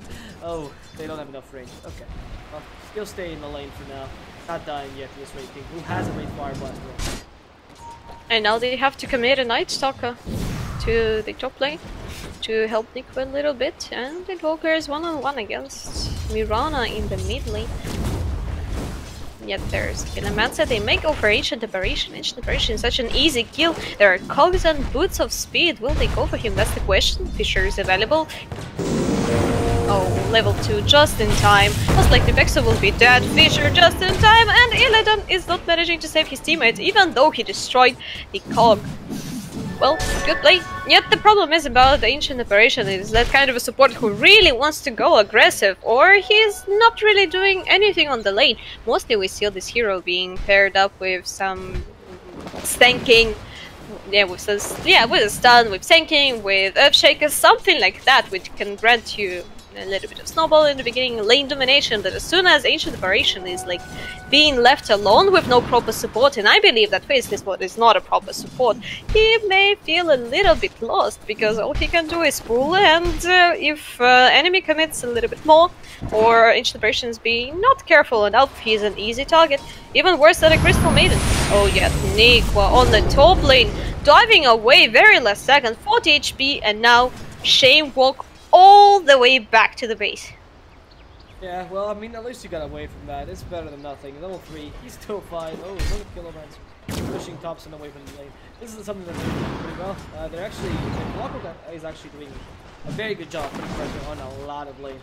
Starting out in the mid lane, putting a little bit of pressure onto the Mirana so she can't win the lane against the Invoker, which is kind of uncommon considering Mirana does have a pretty good slowly, and now being pushed a bit further and trying to get as much space as they can here for the Invoker before night falls. The Night Stalker will make this lane unlivable for him. We'll see what ends up happening as the Clockwork himself also rotating to the bottom lane, and by his hiding in the trees, I think he wants to get a kill. Don't. Oh well. Just be careful. Oh, this hit. Now they know. That ward is really good. He is being killed. I don't know if they're going to try this far enough. SFTe might not want to commit. It's very close to nighttime, so he finds a juicier target in the form of Last Hero. Sees the regen rune, and STS takes it away. Does absolutely nothing. He just hit it with it. They just steal the bounty rune instead. Alright, the Thief in the Night. Night Stalker is gonna have to face a Clockwork and Earthshaker pincer attack. This is the weakest engagement I've ever seen. There's the enchant on to stop, Fisher to stop him. The Clockwork's ready. The Night Stalker flies, and he might fly away. He actually may do that. 12 seconds cooldown to the Fisher, and he's completely fine. He also got a TP. Just roams in the night in between towers, not really caring about anything. Yet on the top lane, Nico is fighting against Rubik. Rubik got his telekinesis, is just in range. All these stacked up stuns, but here comes the Sunstrike, very last hit, and the Garrus dive is not there. He was dying to the Wraith Fire Blast. That's a second death for Nico, and a second kill for Wraith King. Never a good sign, unfortunately. The problem for the SFTe lineup in the very beginning, that Wraith King got an insane crits with his Mortal Strike as soon as he's getting some kind of a thing like a Blink Dagger and Armlet, for example. Maybe that's be the case, or they will go for Blade Mail or Radiant, something like that. On a Wraith King, it may turn into a big issue because Void is pretty squishy in the very beginning. Same goes for Phoenix and Ancient Variation. One jump and Wraith King may destroy them all. Yet on the bottom lane, Earthshaker tries to run away, being thrown into the ground and losing his life using the totem, but the last hit by Pexu, finishing him off. That's Earthshaker down in the bottom lane. Not a very good start for the guys in Brestomans. But sorry, not a good start for the guys at SFTe right now. At least they get a counter kill to begin with. They last year. Just trying to at least have a bit of experience. Again, not need to stop the way. They fire blast. That was as well. Niqua will die by his own volition, going a bit too far, being punished as usual. Yep, finally a kill for Rubik. Yay. After 2 assists, 1 kill. Always sweet. Yet so bad needs to go back to the base, and maybe we will see some kind of a rotation. Yet I'm not sure if he will even rotate. There is such a great place on the top lane. They keep on getting free kills and assists for the whole team. Wraith King is feeling completely fine. He has level 5, soon he will get his reincarnation, and if I'm not mistaken, he should be somewhere around the top of a net worth. He got the same net worth as Invoker, and that's a pretty big deal. At least in my opinion. Yet there is a night time, and STSD didn't do that much kills. That's always a bad sign for a Night Stalker because in the very big, like in the first night, you want to be as effective as possible. But where can you really go? The Ancient Declaration is not really a mobile hero. Invoker always get a chance to fight back with the Sunstrike. Ancient Declaration is always squishes, so most likely it will always be a trade 1-for-1. Wraith King kinda tanky, Rubik is always protecting him, and Earthshaker is the only one who died there, but I guess it was just like really unfortunate for Lust Hero. And he's also going for Flame Blade. He will farm up a little bit. His lane was not the greatest one, but he is close to level 6. Things are going quite well for the Brestomans now. Oh no. I mean, now they might not go so well as he's going to kill last hero, but the Void, just 2 seconds more, he can still fly. Ooh, last hero is done. Sunstrike as well. Last hero will get the Void. Sunstrike will base SDST though. Will have to pay with his life. They get a kill on the offlane Earthshaker. I think that's beneficial for SFT. There's still a lead for the Brestomans. 1k lead, not much to be said about that. It's alright, but it's still the early game. The SFT can definitely still turn this around, especially with the amount of last we're getting. Of course, are still getting a good amount of damage. Yeah, that's actually true.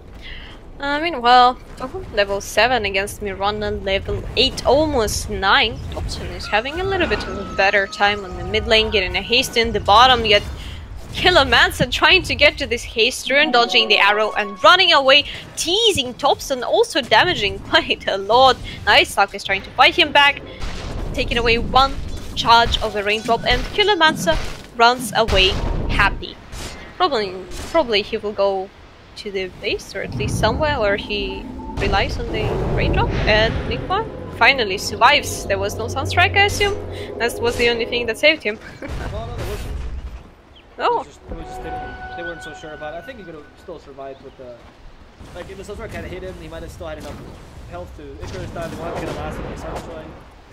It was a bit weird. He did start the stride from up. Lucky for him. See what guys Brestomans want to do against Nico right now, because they're putting the Prodota Cup top, and that means something. At least a tower. Want to at least bother this turn. Seems like Hogwarts just wasting time here. Yeah, I guess Nikwa got taught his lesson after 3 deaths. He's also pulling the creeps. Will he succeed in that? That's the question. No, the aggro is not enough. And he's leeching the XP for his Supernova, but it feels like Wraith King is unkillable until the moment he'll get an Ice Blast and Ancient Variation at least.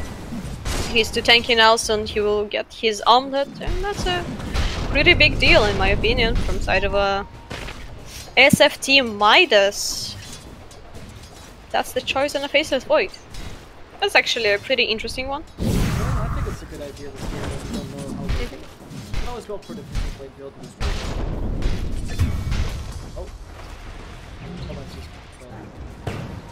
Well, I mean, you're not really... The late game is not particularly good for you, but it's not particularly bad for you either. I think it's pretty easy. You're sure a better late game anyway. Well, you might not have that much space to farm, but you definitely will outfarm the Wraith King if you go for any single Midas kind of item. I don't know. Since nobody buys Battlefield Void, go for Midas instead. Well, why not? You'll get his items quite fast, and it's some kind of a buffer, you know. If things will go awfully wrong, hey, you always get a Midas, and at least it's some kind of a reliable source of gold. Look, Chimus, he's just hitting a stun in the face of the Phoenix. Poor Phoenix, so bad, is actually taking so much damage from the tower. Well, luckily for him, he got a Tranquil Boots, a little bit of a mistake. This is not a biggie for him, yet they are chasing the illusion of Clockwork, and Thompson going for Dragonlance first.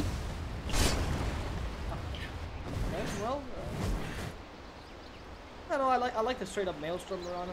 The Dragonless, I guess, makes it quite early. Idea.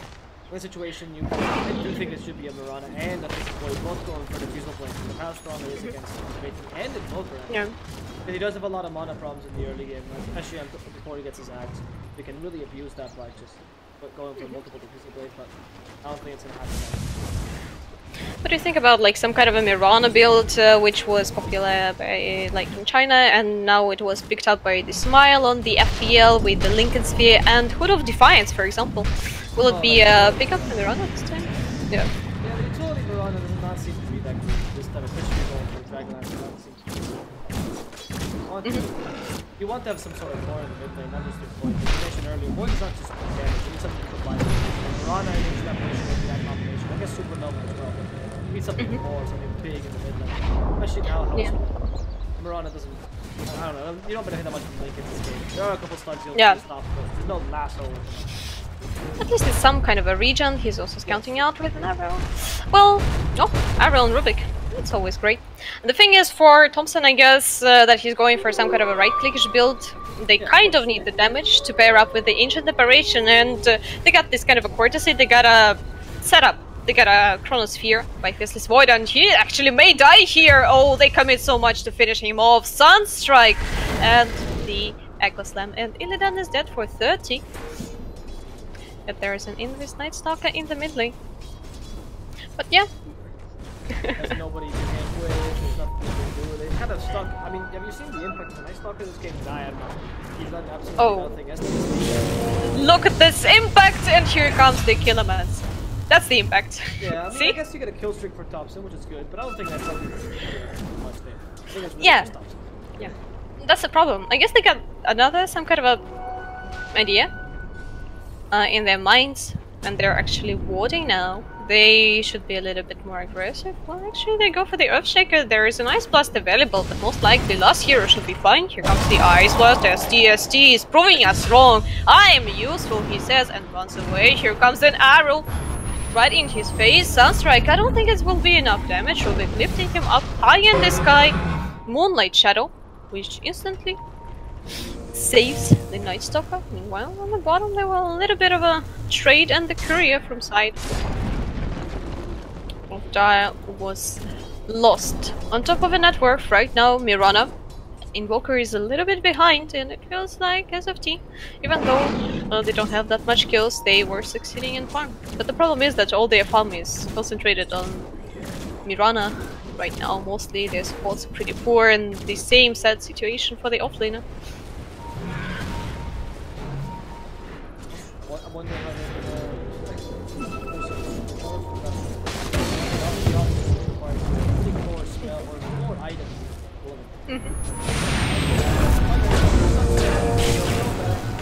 taking advantage of teams getting a bit more gold, and that's going to be not the quick agonist, but at least it's not going to be the latest one in the world, because it's 15 minutes in and he still doesn't have it close to it.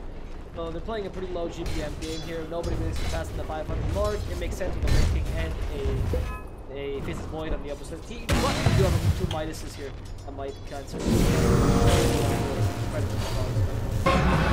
Could have had a decent Chrono there if you wanted to combine it with Mirage. And again, the arrows go. Top lane, hold and fire, destroy this poor Shaker.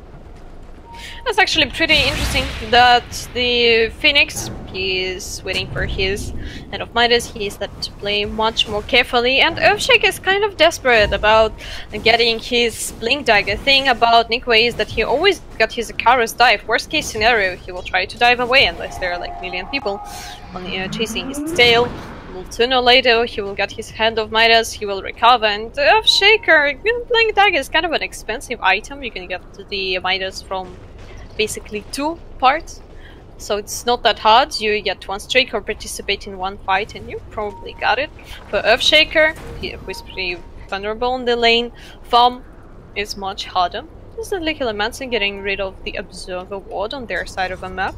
And finally, maybe soon we will see some kind of an action. Wraith King is... That's actually an interesting part about this one. If the courier wouldn't have been dead for him, who would already got a Blink Dagger, and such a hero like an Ancient Variation standing on the enemy high ground and just getting creeps in the mid lane, would have been dead in a matter of seconds. Look at this insane crits, 4 points in Immortal Strike. Wraith King is destroying everything, and probably that's the moment where Pexo should start being a little bit more careful.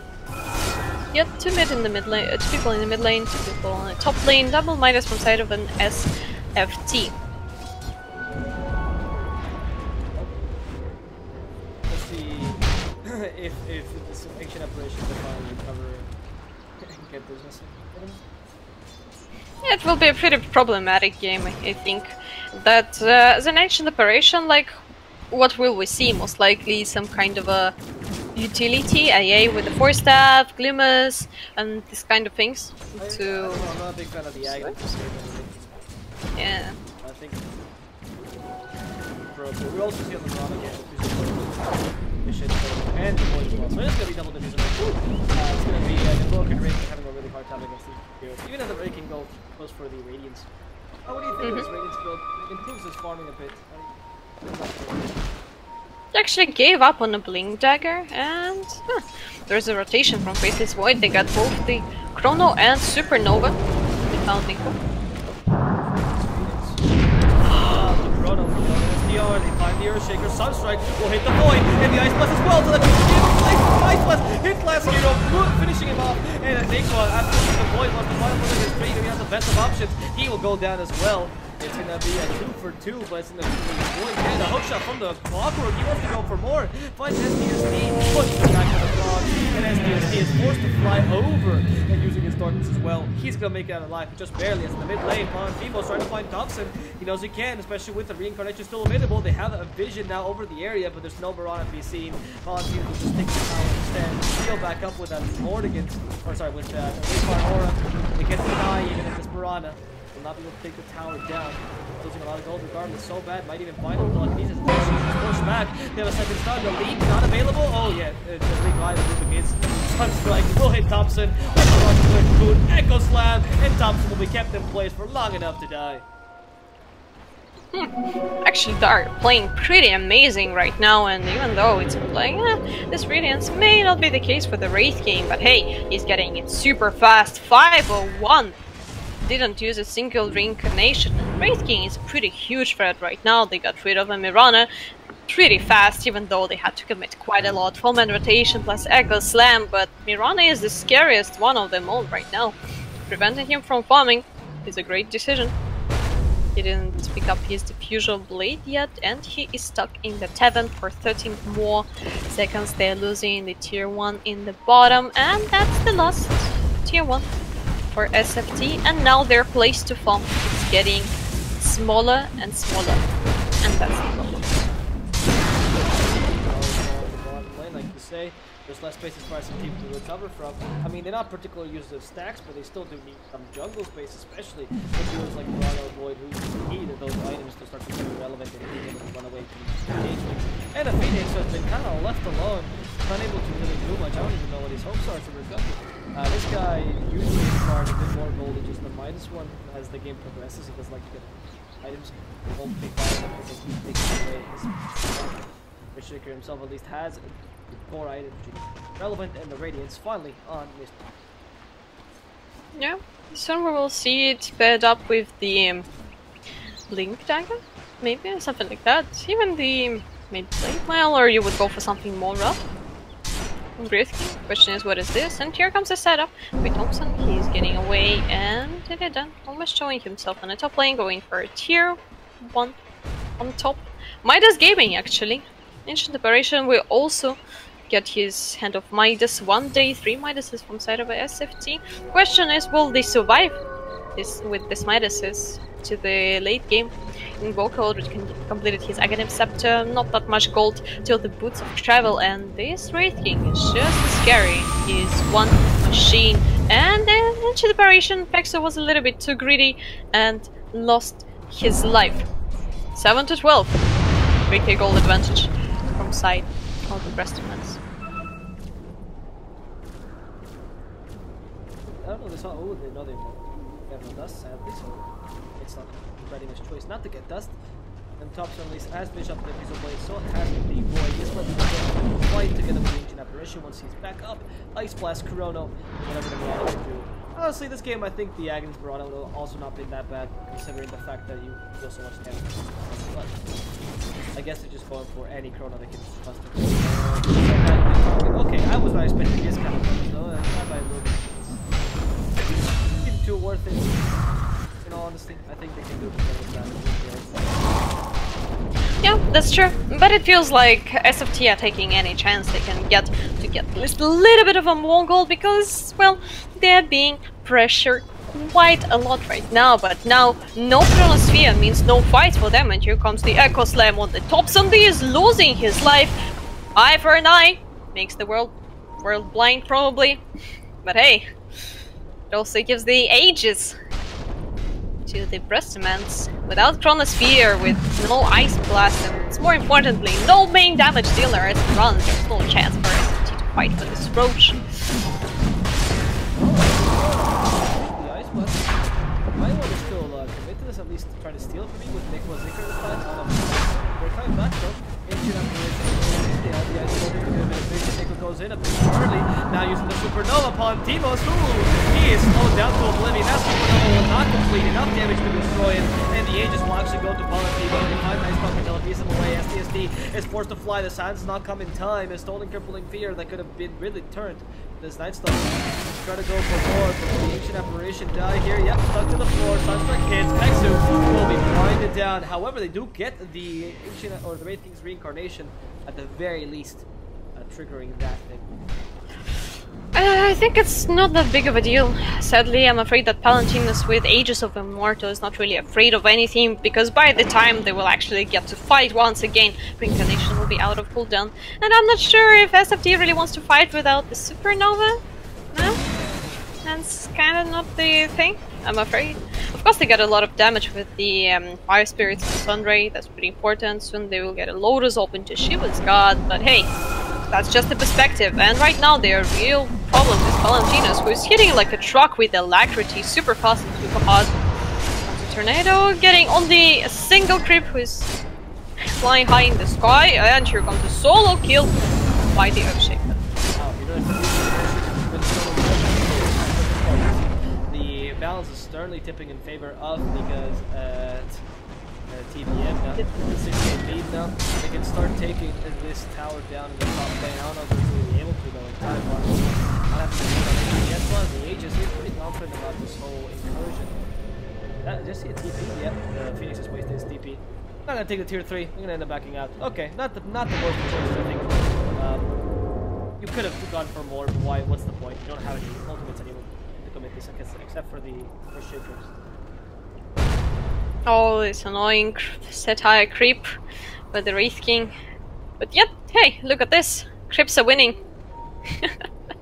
Heroes are not strong enough, but the Ancient stacks bullies Wraith King level 18, minute 24 out of the Radiant side.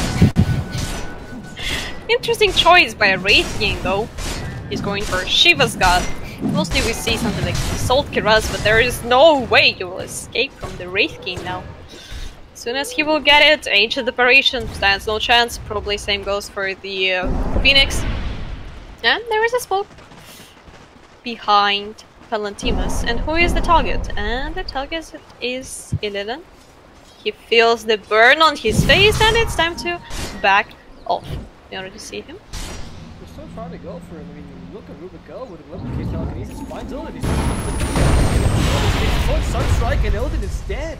With a simple Rubik play, they barely need to commit anything else. The arrow misses everyone. SFTe seems to be against the ropes in this game. Oh, that was actually an amazing play. That was a really great team play by the Brestomans. Feels like this just... wow. That was a really nice play. Simple gnome escape move, as you already mentioned. And here comes the scout. Made them around 30 seconds without Faceless Void. If they won't lose the tier 1, at least it will suffer severe damage. Alacrity comes from risking to jump soon. Oh, Nico loses a lot of HP. He's almost dead. He needs to go back.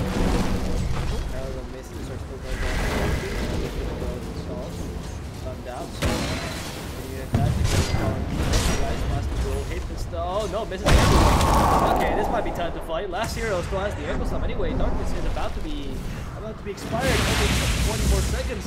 And with that, they will have the Bishop back again. Night Stalker won't have his nighttime. They're really up against the ropes. It's time for TBM to make a play. To try to take down this tower.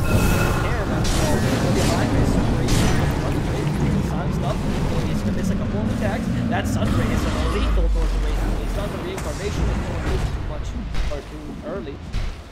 But they also got the urn.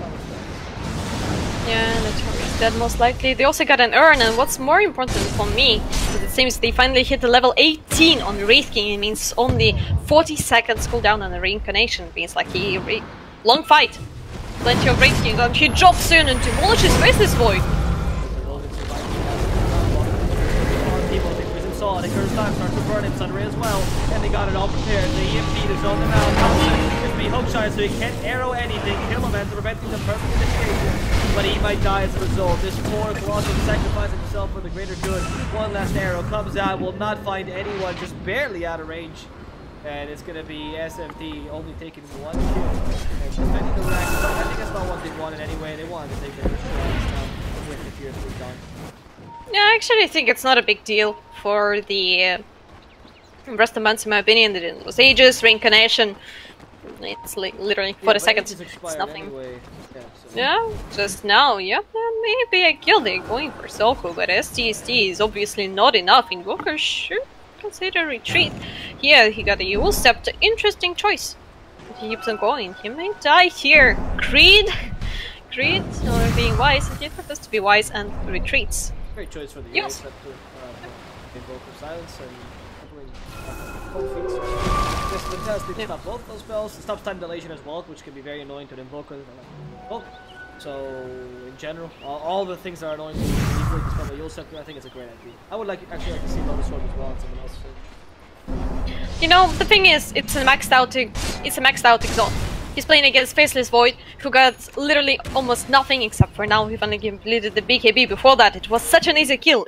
Yule Scepter grants you almost 100% setup for a single kill on Invoker.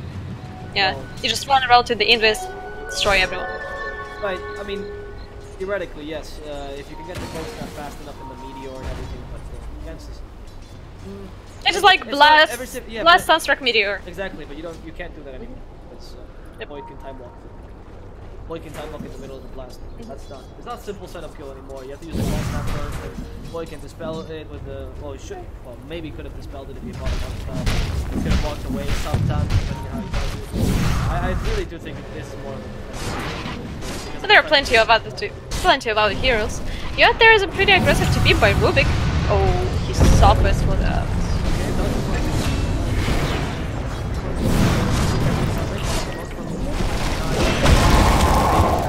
But at least the Ice Blast comes out before he dies. He still has, of course, that reincarnation, so it's more than happy to find him. If I Ice Blast well, the last kill being oh yeah, it wasn't E4, they actually just used it. And that's a dead. No big deal really, just a couple support. Yeah. I mean, BKB for 2 heroes and like trade for Rubik, that's a pretty good deal. Oh yeah, I forgot, yeah, the BKB thing. That's the biggest problem for Faceless Void when you're playing against all these heroes. Earthshaker, Rubik, Invoker, most sadly. BKB, 5 seconds, that's a big problem. Well, ideally for the Void in the late game, you just get this amazing chrono. And the BKB is enough for you to set up the chrono, for you to commit it and kill the Invoker, ideally. But of course, it still takes a while for you to get to that Void setup. But actually, look at this at the bottom. They may punish Valentimus for being too cocky now. He also got his reincarnation, but there is no one from his team to support him. Here comes the Glyph, and Faceless Void and AA are in position. The whole team, SFTe, are rotating here, and they're actually letting him go. Even though he was completely alone, I guess. He was... They had no scary. Yeah. Reincarnation takes them too long. Yep. This Wraith King hits like a truck now. Completed his Shiva's God. Interesting what is next for him. He's also pretty tanky, 3 HP with the toggled 2.6. Is something. Chrono is up, yes, there is no Mirana. She's up in 17. And all the tier 2s are gone. Well, that's easy access to the being lost by SFT.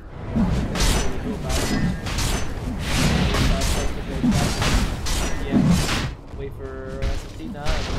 They're not gonna bother trying to intercept this. They take the rush out quickly for that.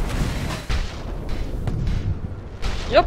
And that's another Aegis for Invoker, I assume, and Cheese for Wraith King. 42nd reincarnation is not worth using any Aegis. And Nicoa needs to retreat here. 31 minutes in, sadly, all this bird god is minus and Lotus off. That's not much, I'm afraid, in this.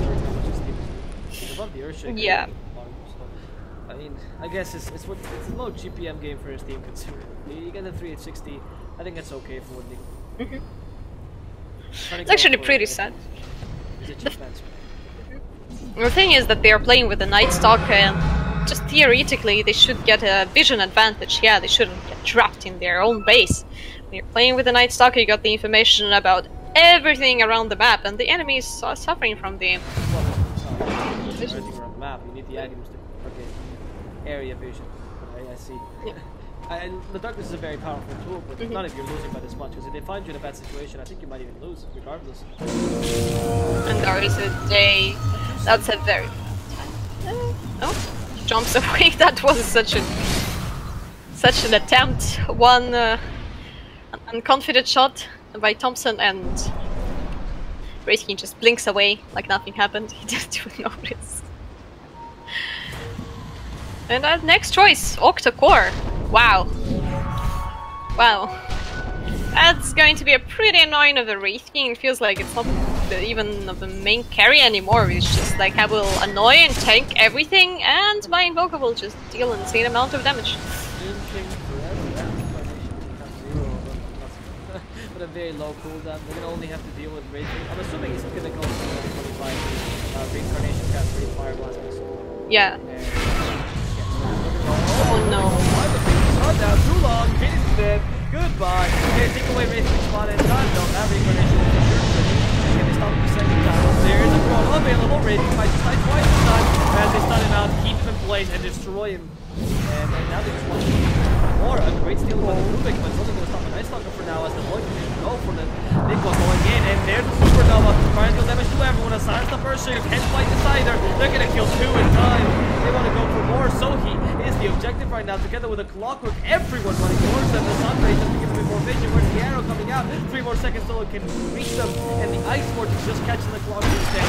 Seems like he's his target. The arrow hits him before he hook shots himself away. That might give him enough time to find him. Kill him for a moment. Missed the void. They missed the void. They hit the wrong target. Can they find him after that? STST is face bombing so hard he might be losing his face. Killomancer cannot believe he was giving a second chance to life. Vexu cannot find him. The arrow, the second arrow of the gods, fully blocked by a creep. The longest chase I've seen this game. Nikwa finally trying to cut him down. But how do you slow him? You have no way. Killomancer's too fast for you. This Clockwork won't make it out alive. Or maybe not. The Ice Blast coming at the end. Even the Icarus time. They're committing everything they got. Killomancer uses the Clever Cape. He's still alive. It's Illidan coming in, but only to kill a Rubik. They lost the potential to kill the Clockwork, which is not even that big a deal, but it took him so long. So much wasted time because of this void. And there we go. It's so bad. Stop in the trees. I mean, yeah, there's nothing to do. There's no really chance for TP. At least they get a counter kill. Yeah, well, never mind. Paldima's back in action. Yeah, Shiva's dead. No, that was pretty easy for him. Nikwa is not having a nice game. Annoying Wraithking. His low armor is, like you said earlier, really being counterproductive to him. Yeah, I mean, there is actually a double Shiva's got from side of Talia. They kill him in time. They lost his Aegis. Still have the arrow. They can perfectly time it. Go Thompson. Perfectly timed arrow. Get a miss. Just barely.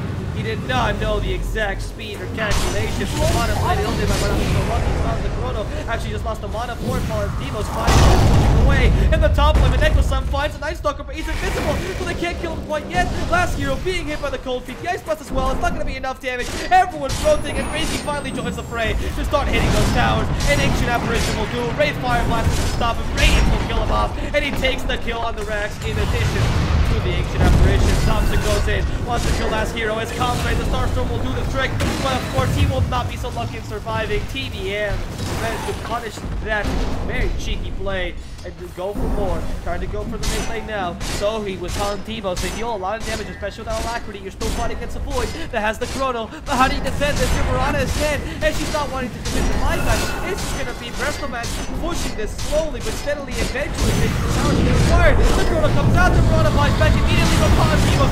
It's outside the Chrono, and he's barely dealing any damage. This might be the GG for them, and they can't get any kills. Timo surviving entirely, will only lose his reincarnation. The Sunstrike misses, but they still want more. They're gonna go for Timo. He's been silenced. No reincarnation this time. Icarus dive in the middle of the wolf's mouth, but Timo will be destroyed. Illidan going for more, trying to take so bad, but a hook shot from downtown with a tornado. Some conditions from Thompson. It might just finish him off. He needs one more hit. Thompson is so close to dying. It would be a dieback. And that's going to be a Marana going down. Illidan SDR. Try to run away. Not wanting to be caught by the Shivas. Barely missing him. Kulovash is so close to finishing off SDSD. The Urn will do the trick. The Rocket Fire Insurance. Illidan SDR alone versus 3 will be forced to die and buy back immediately. The last Ice Blast hits something. Will it? No, it will not. It only just raises Sohi. It's gonna be a Faceless Void versus 4. How is he supposed to defend this? Walks in, this is his last chance. Earthshaker stopped it the first time. The Echoes, they don't have an Echo Slam, but they have a chance going at this Void. Walking down to a Sunstrike, misses the Sunstrike thanks to the Time Walk.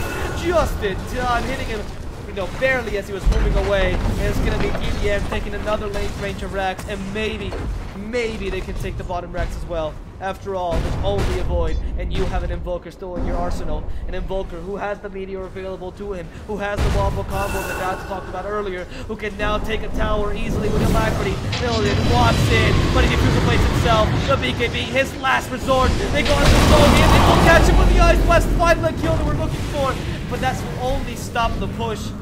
It's not gonna win the game. And they actually... Fire Spirits finishing off the last tier 3. You can theoretically defend that with the Faceless Void, but you lost important buybacks and probably the last fight. But then will be with the bottom Rexes. They got no buybacks on their core heroes. They got no buybacks on Mirana and Faceless Void. That means no defense. Invoker up less than a minute. Octocore, Aghanim Scepter, Shiva's God, and same goes for the Wraith King. He got his Octocore up, and that's a big problem. That's a big problem. They're checking Roche. Roche is not up. Question is what SFT will do. They should fight outside of the base, it feels like, because just like literally in the next time the Brestomans go to their high ground, they just destroy this Raxus pretty fast with Invoker, while Wraith King is buying a lot of time. And here comes right on the ward, Moonlight Shadow. Will they catch anyone? Valentimo's running away and get Faceless Void. He really wants to kill someone, and the target is Wraith King. He's committing Chrono.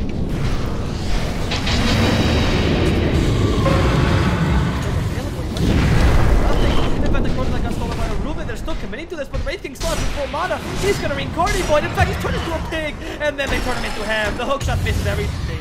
Thompson losing BKB, wants to continue fighting. The ancient apparition is already dead. Something like will hit Thompson. Perfect prediction. As so he continues to fight him with the alacrity available. Tornado misses, but they have enough damage. Thompson will also go down. It's gonna be a Nigma alone versus the world. He actually Icarus dies fully, but they stop him immediately thanks to the telekinesis. The GG will come out. SFT will lose game number 2. It's gonna be a game number 3.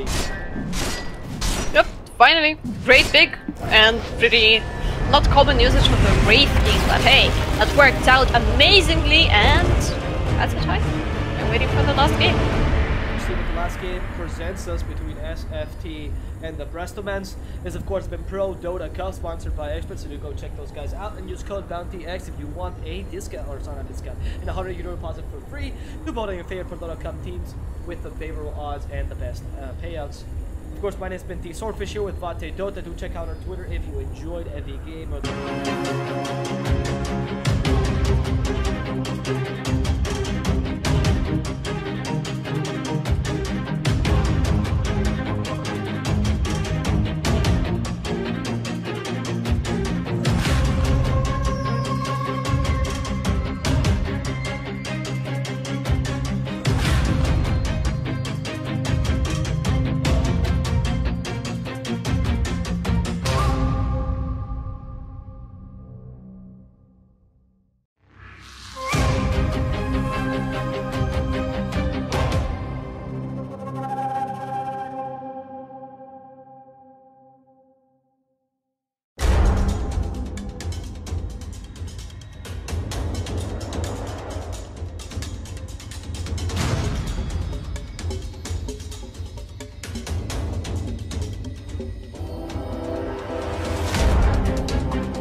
Your middle tower has fallen. You think Kaka knew I stole his rum? Hey,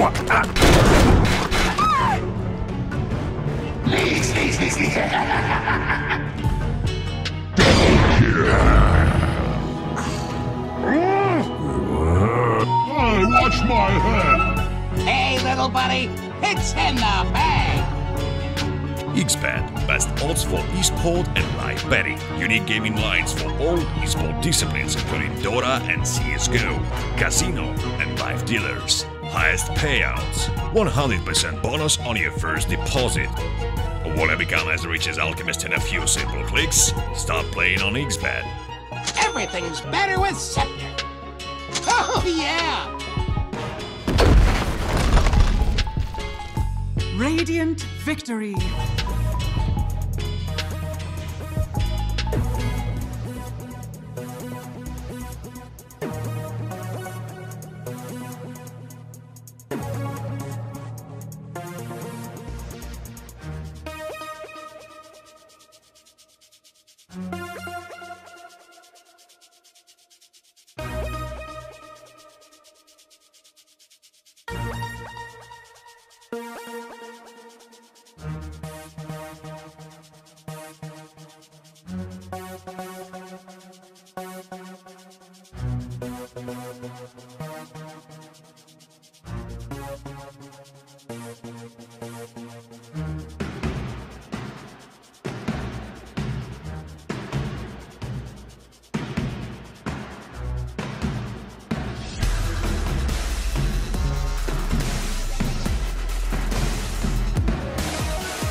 XBet, best odds for esport and live betting. Unique gaming lines for all esport disciplines including Dota and CSGO, casino and live dealers. Highest payouts, 100% bonus on your first deposit.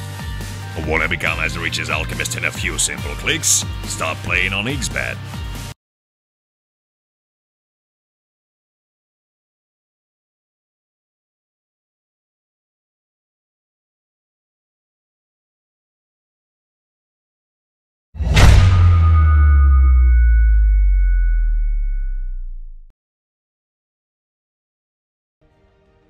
Hello guys and welcome to the Prodota Cup by Smashcast TV. We have a match between the guys of SFTe-Sports and the Brestomans. They will be fighting to remain in this winner's brackets after fighting those two first games, first of which goes to SFTe-Sports, second of which goes to the Brestomans. We're going to see the final game of this series, determining who can actually make it through to the next round of the winner's brackets and who will be brought down swiftly but surely and by their own devices. We are, of course, here in the Prodota Cup, one of the best tournaments around, sponsored by XBet, who offers the best betting on these amazing teams, the highest odds, and the best payouts. Do check out XBet and use code BOUNTYX to get a €100 deposit for free. But, of course, before we get into the draft, guys, let me present myself. My name is Swordfish. I will be your caster for today, and joining me today will be Dota. And finally, here comes the first tie for SFT, who didn't have a single loss before. They won the both games before that 2-0, and hey, finally, here's a tie, here's a decent opponent. They are picking up Bane, Nightstalker, and Mirana. That's an interesting opening. We don't see a Void anymore. They also banded out themselves. Probably either they'll get something in mind, themselves something else. For the Brestomans, Clockwork Silencer and Doxia. That's actually a pretty interesting lineup. Silencer is a pretty strong position 5. And well, that's interesting. there probably will be a lot of rotations, and it seems to me that they will pick up cores who can stand completely fine on their own, because Clockwork and Silencer, it's such a great roaming duo, who is also getting an insane benefit, not only the kills and the gold, but also the intelligence for Silencer. And someone like Bane may be an easy prey. Unfortunately, there is also Night Stalker and Mirana, who also get an escape potential, and Night Stalker is just tanky, all in all. Let's see what SFT will pick up now. Most likely Mirana here is for the mid, I assume. Easy setup with the sleep into arrow. Should kill anyone. And what is it? It's Invoker, so we will see offlane Night Stalker? Is it going to be an offlane Night Stalker and Mirana roaming with Bane? Very nice. Just like this duo is so great. I mean, yeah, Bane and Mirana is really good, but if you can run Bane and Mirana in the same lane as a safe laner, you annoy the Clockwork and you can still get easy kills. Or not Clockwork. Phantom Lens. You don't need to use that duo so early. I do agree it's great. Any support rotation can stop it. Yeah, I guess they will place Mirana against the Dogs here all in all. Probably will even leave her alone. It's a ranged hero, she also got a decent escape. Good range of attack, so she won't suffer that much, in my opinion. Plus they got a setup for the kills with Invoker, yet Phantom Lancer from side of a Brestomans. Question is it a carry one or the mid lane one from their side? I would like to say mid lane because I'm a big fan of the Phantom Lancer mid lane. I think it's fantastic against Invoker. It could very well run him as a carry. I guess as a carry, you're wasting. I mean, depends, I guess, what they run up. But the Earthshaker's been taken away, so there's no, I guess, a hard counter to the Phantom Lancer for offlane for SFT. Now the question is, what do you pick up here? The Legion Commander actually to me seems like a good pickup, but they might just ban that out. I mean, with all the combos you have, Legion seems quite appropriate, especially because Nightmare should work properly. If you know how to dispel it in time. She's also quite powerful against Silencer in general, because you can dispel Silencer from people, and of course can dispel her own just with BKB. Not Phantom. We'll see what ends up. Brestomans with the last pick. Their mid lane, or for the carry position. As I already mentioned before, it should be something which is completely fine on its own. Sadly, majority of the heroes which I was thinking about are banned out, and it's a little bit of a trick for me. Right now, probably I would say that they lack a bit of a raw damage, but there is not that much heroes which can provide that instead on their own, on the lane. So maybe, in my opinion, they will put a Phantom Lancer against Invoker in the mid lane. Yeah. And it will be a roaming duo with a Clockwork and Silence. The question is, what will face what in the off lane? So we already assume it's Bane and Night Stalker roaming. And Mirana against the Ducks here, I guess. Sure. I mean, we're not entirely sure. I guess they could always turn this around. Could be Mirana support to Night Stalker off. I just hate Night Stalker off. I don't know. To be honest, I don't think it's. The Crippling Fear has already been weakened. The Phantom Lancer being picked up was not particularly against it because of his Manta style up. Early on is good. Oh, early on, Night Stalker is going to be useful. He's not that great against the Silencer or Clockwork either in lane, so you're up in the up. We'll see what Brestomans runs up, and let's see maybe if SFT needs to adapt their lineup. Because it's going to be Brestomans first revealing his Phantom Lancer will be mid or carry. Unless they pick up something like Troll Warlord, for example. I guess could also fill both positions. He's not a bad pickup. I don't love him. I think, like Silencer, he works pretty. Yeah, that's also true. I'm just, like, surprised about the last ban of CK. Yeah, I am as well, actually. I'm not expecting that. I don't think CK particularly. Maybe they're planning a Lifestealer? And Phantom Lancer. Maybe not that bad, but there is a control over BKB, Night Stalker flying away from you, Mirana leaping away. Yeah, I don't like it. Invoker. I don't think Lifestealer is good, but I'm just saying, because, why else would you ban a CK? I mean, maybe you're planning an Ursa as well, like those kind of heroes. Yeah, actually I thought about Ursa, but also a lot of control, and what is it? It clinks! Ooh. The Fire Action.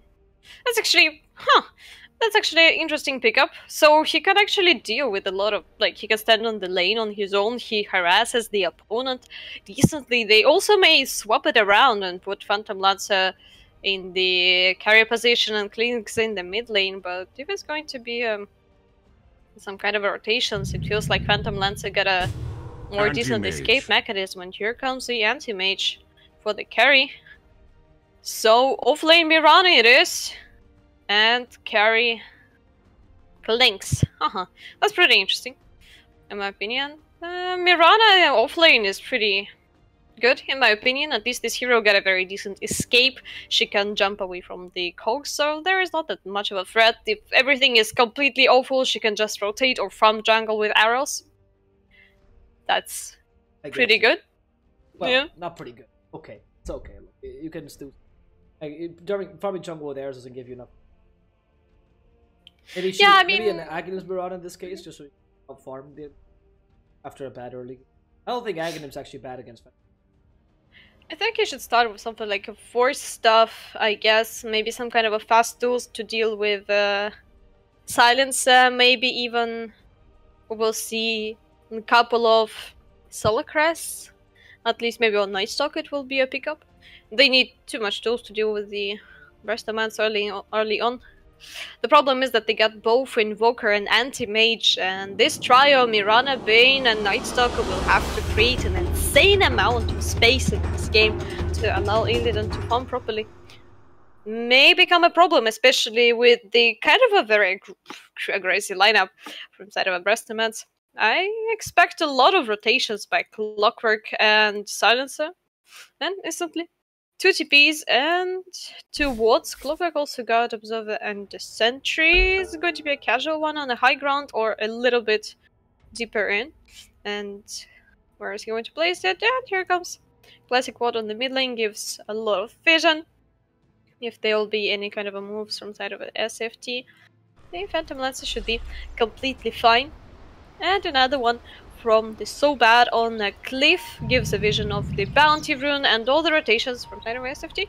They're defending the both lanes, the mid and the safe lane, and there's an aggressive tri-lane actually, hooray! Finally! Oh. Here it is. Maybe supports will, no, not an aggressive tri-lane, but supports will roam around a lot. And the smoke was broken So Bad. Most likely will be alive yet back, so placing Observer. That's actually a pretty interesting one. It's hard to deward, but it doesn't give that much information. Yeah, Seriously? it's not that hard to deal. Put a sentry here. Yeah, but you like I don't know. It's harder than being here, down here. If you move it to the right, what do you? It's not this ward over here is not that uncommon. I check rotation. Yeah. Camp light, or here rather. People place it somewhere here mostly, or some type.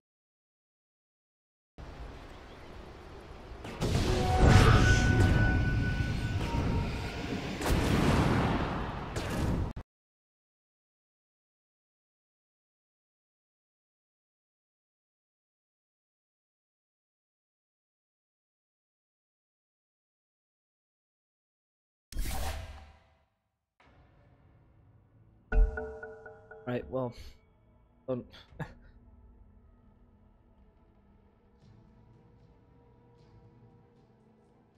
Discord, it's fine.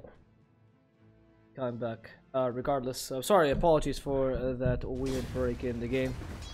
We're back anyway. There was just a wee mess up with Dota. Happens. The game progresses. There was no kills and we missed, so that was quite good. So, looking into this mid lane of it, we'll see the Invoker and the Phantom Lancer duking it out in the early parts of the game. No big deal, really. The point of interest, it would be the top lane. We'll see how harassed this Clinks gets from the Bane and Nightstalker. Let's see what Nico shall do. There you go. Because they got a support from an Invoker with the Sunstrike. Later on, yep, yeah, never mind. Crossbacks Invoker in the mid lane. Never mind. No Sunstrikes available, and that's actually turns the tables a bit. But look at this.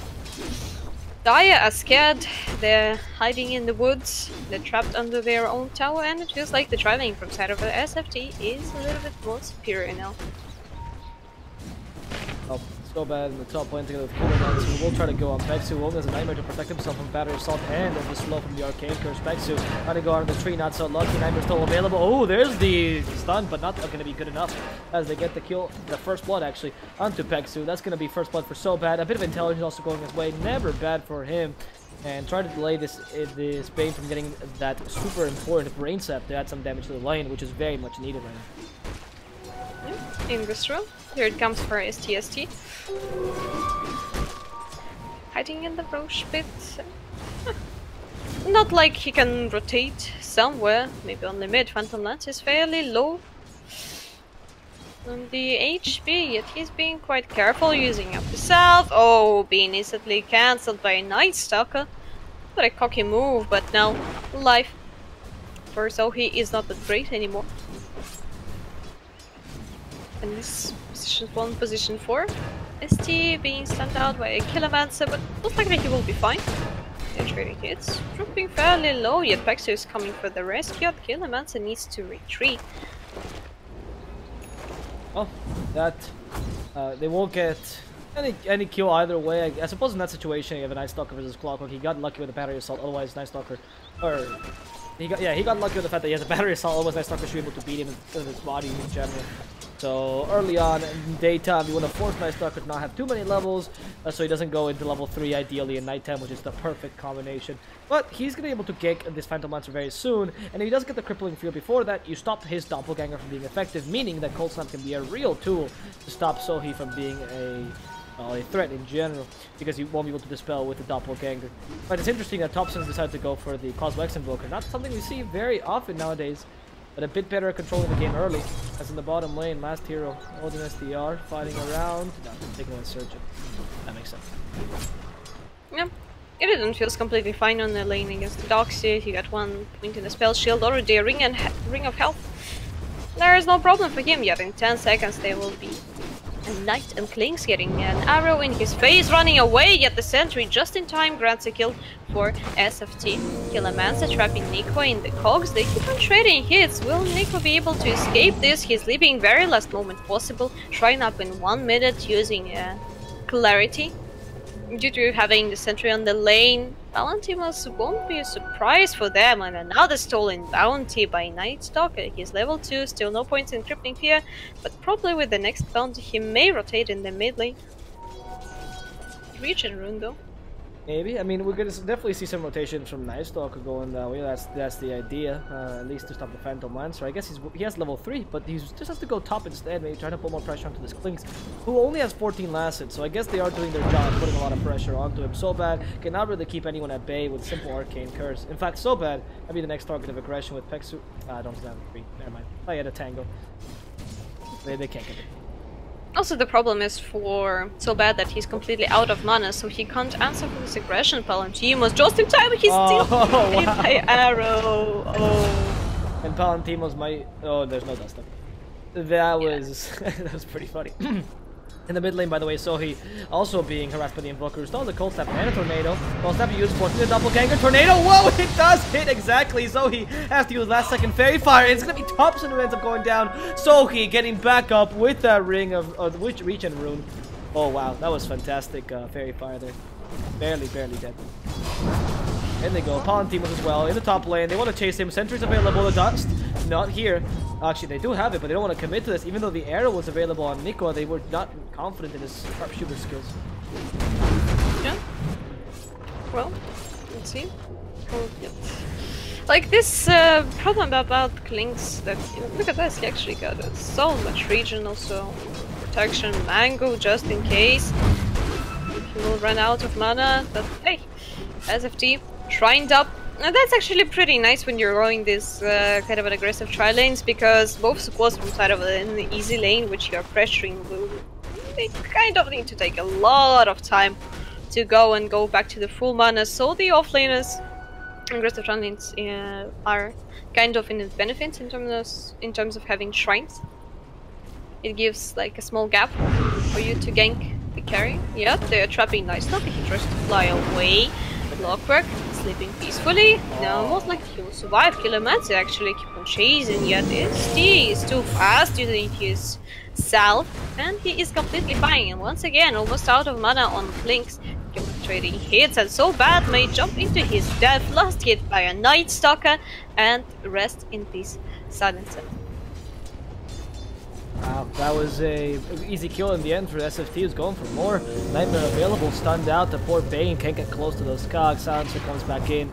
We're gonna have to retreat. As in the mid lane, Sophia actually chasing down after Thompson. His illusion's doing a good job of it as well. He needs to get one more of that Phantom Rush. He's up right there. Thompson evades the last Spirit Lance thanks to a well-timed Ghost Walk. The Invoker barely surviving. Whew, that's putting a lot of pressure on this poor guys. In the top lane, they continue this assault. Kilomancer goes in, but he's been Nightmare. Great usage of Nightmare there by the main. The arrow will end up hitting the Silencer, and he might be an easy target. Magic Stick to cure back up. The Silencer receiving a lot of damage from all fronts. Pexu has the Brain Sap. They won't need to use it. STST might not be so lucky, though, in surviving. Ends up going down. Kilomancer still chasing after Nikwa, trying to go up against Pexu. There's the Brain Sap, getting more health. Kilomancer out of his boundary assault, jumps right after the cogs, and he does get the kill into the Clockwork. 2 supports for the price of 1. Varan is happy about this one. That's actually pretty interesting. There's such a bloodbath on the top lane, but what's interesting about this Quaspex Invoker is that he got an insane amount of regen, and even though Sophie can meet so much to harass this Invoker region from Quest, it's just insane. And while Thompson just sitting on the lane, with what is actually what you go for this? Like completely fine. Thing is that he just don't have to go to try, don't have to do anything, just bring clarity once in a while, whereas Sophie can't spam that much. Oh, wait a second, that's a second region rune for Phantom Lancer. He prayed good enough today, he prayed good enough. Finally, Shrine for Thompson, and there is a rotation from Kinemancer. Goes Sentry what? Wait, in the bottom lane, what is... That was on. How do you want to go for... They want to go for... Mid lane, Thompson being trapped in the cogs. Cold Snap hitting Kilomancer. That might die. Oh, there's the Phantom Lance finally joining. EMP will hit. It's not going to be enough damage to kill Kilomancer. In fact, it's going to be just the Invoker dying alone, with the rest of SFT hanging about, not knowing exactly how to help their Invoker. I don't know. The Bane's TP was on cooldown. Yeah, the Night Stalker as well in a similar position. Maybe Invoker could have just played a bit safer there, rather than trying to fight. Tornado into Ghost Walk. EMP. What's interesting, it feels like the Brestomans finally realized that their tri-lane is not working out that good as they thought. Klinks is still being pressured, being killed. They can't really stop it properly. So they just decided to rotate Silencer to the bottom lane and apply at least a little bit of pressure on Anti-Bitch, but it feels like Illidan is out of control. He has 3 points in a spell shield, 2 Ring of Regions. He's not really caring about anything, even if you harass him. 10 health regen. Oh. It's insane. They found the Klinks with Nightmare and that combo the arrow. Klinks dead. That's another kill in favor of SFT. Another kill on the Klinks, who, as you mentioned earlier, is very far off in terms of in terms of farm in general. I mean, yeah, twice less net worth than the Anti-Mage, and Anti-Mage was not sharing XP with anyone. He was yeah, that's the best part. He was complete solo, had the lane to himself, he won the lane, and on top of that, Anti-Mage is a much faster farmer than Klinks in general. So Klinks is going to have to recover in a very weird position. Thompson, good evasion of the cogs there. Could have really hurt him. The EMP might still hit Kilomancer. He's out of mana. And the Cold Snap, he'll be decimated. Look at him, vaporized as TPM is forced to retreat with their Phantom Lancer. No touching my Invoker, says SFT. Another problem for the Brestomans here is that Illidan is slowly getting out of control. Mostly they offer the magical damage, a little bit of pure by Silencer, but Anti-Mage, he already got 4 points in the spell shield, and the only threat for him was probably Klinks with some kind of an only, well, if not Orchid, but like some kind of Desolator into like some kind of stun, like hookshot, whatever. Yeah, could have been possible, but hey, he keeps on dying, and the Phantom Lancer was demolished in the mid lane. Another great rotation, I suppose, from the side of an SFT. And actually, Illidan is not afraid of anything. He's jumping on the poor Doxy once again, pulling him out of the camp. Look at this. Last hero is just scared to go to this madman. Yeah, I mean, you really can't. I mean, that loss of mana makes it so that Surge becomes... Well, it's not that easy, right? You have a Soul Ring, but Soul Ring might even kill you because of the amount of damage that he can deal in mid lane. He's gonna fight Kilomancer again. That EMP all his mana. Goodbye. Tornado hits the Phantom Lancer with a bit of damage. I forgot how strong the EMP can be if you max Wex. Whew. That is a great amount of mana burn. Yeah. And it's actually true. Docs here. Finally.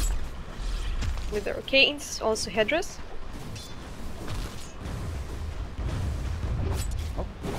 See, I mean, look at it. Let's compare this to the entrance from the... Oh, Nightmare finds him.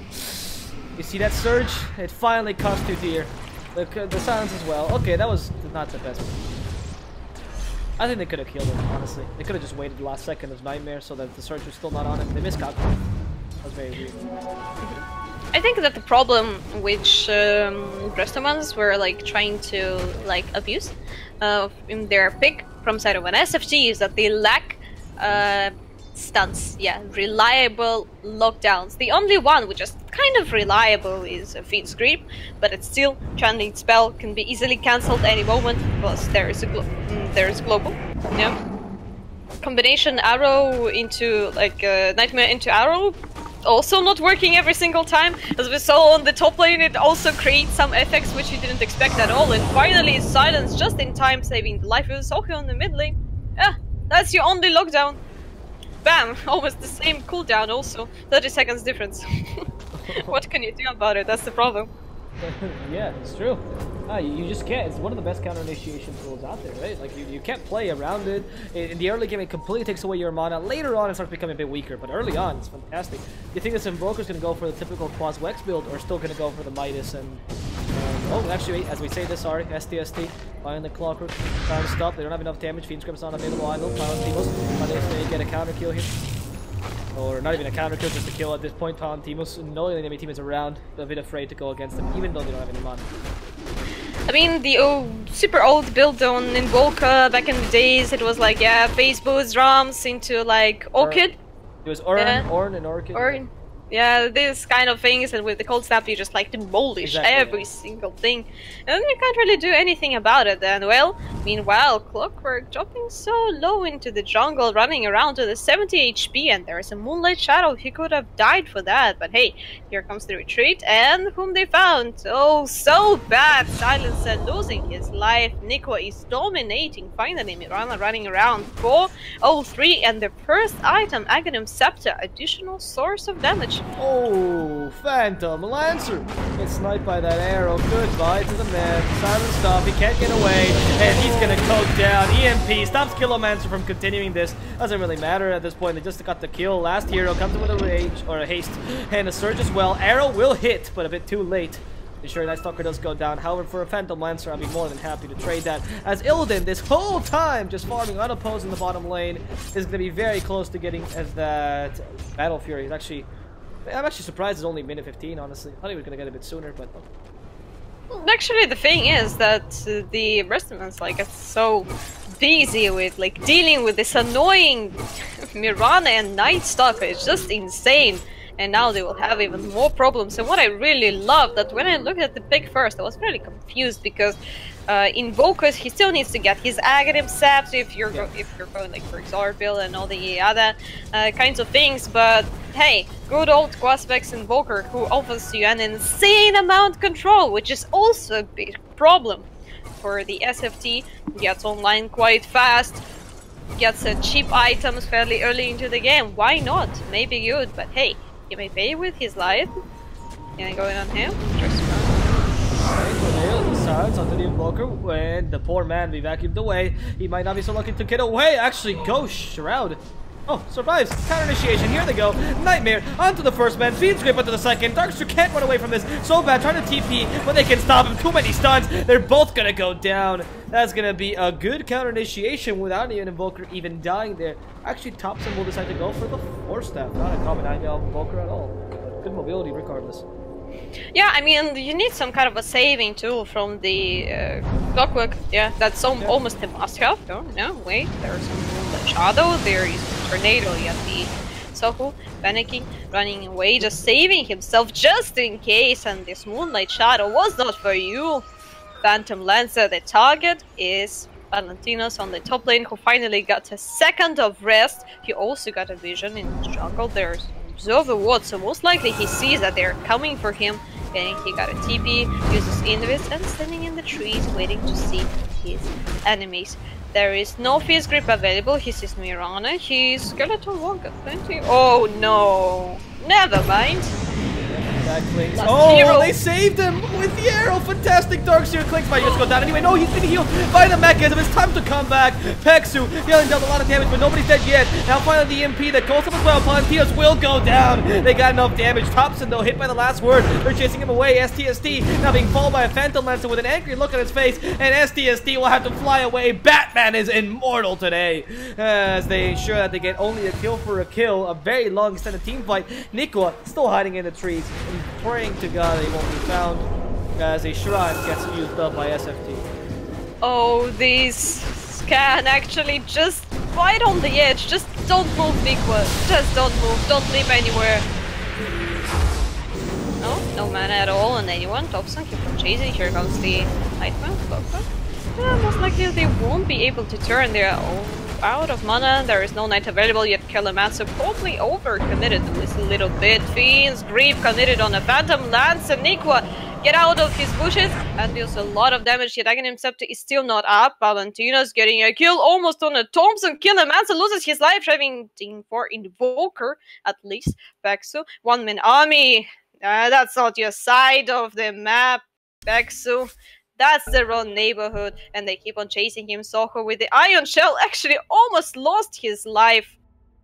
Unfortunate, losing both support and the mid laner. But meanwhile, hey, Illidan takes a tier 1, got his Battle Fury, completed his Yasha. What could be better for them? I think at this point they're pretty happy with how that engagement ended up being. They can take a couple of other kills or not, but we'll see if that's enough to stop the anti-mage by stopping the rest of his team.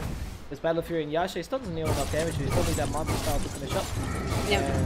And then afterwards maybe Illidan can start becoming a real member of the team. For now though, they do have a great way of clearing Phantom Lancer's illusion. With Aghanim's finally finish up on Nikwa, and of course the Battle Fury already on Illidan's team. The thing is, even now, the Brestomans get no tools to kill Anti-Mage, to be honest. They don't have a decent lockdown. Like, probably they can kill him with the hookshot and global. Silence, probably. Yeah, maybe also commit Palentinos there, because obviously it won't be enough damage, but as soon as Mantis Styles appears on Anti-Mage, he is literally immortal. There is nothing that can stop him, I think.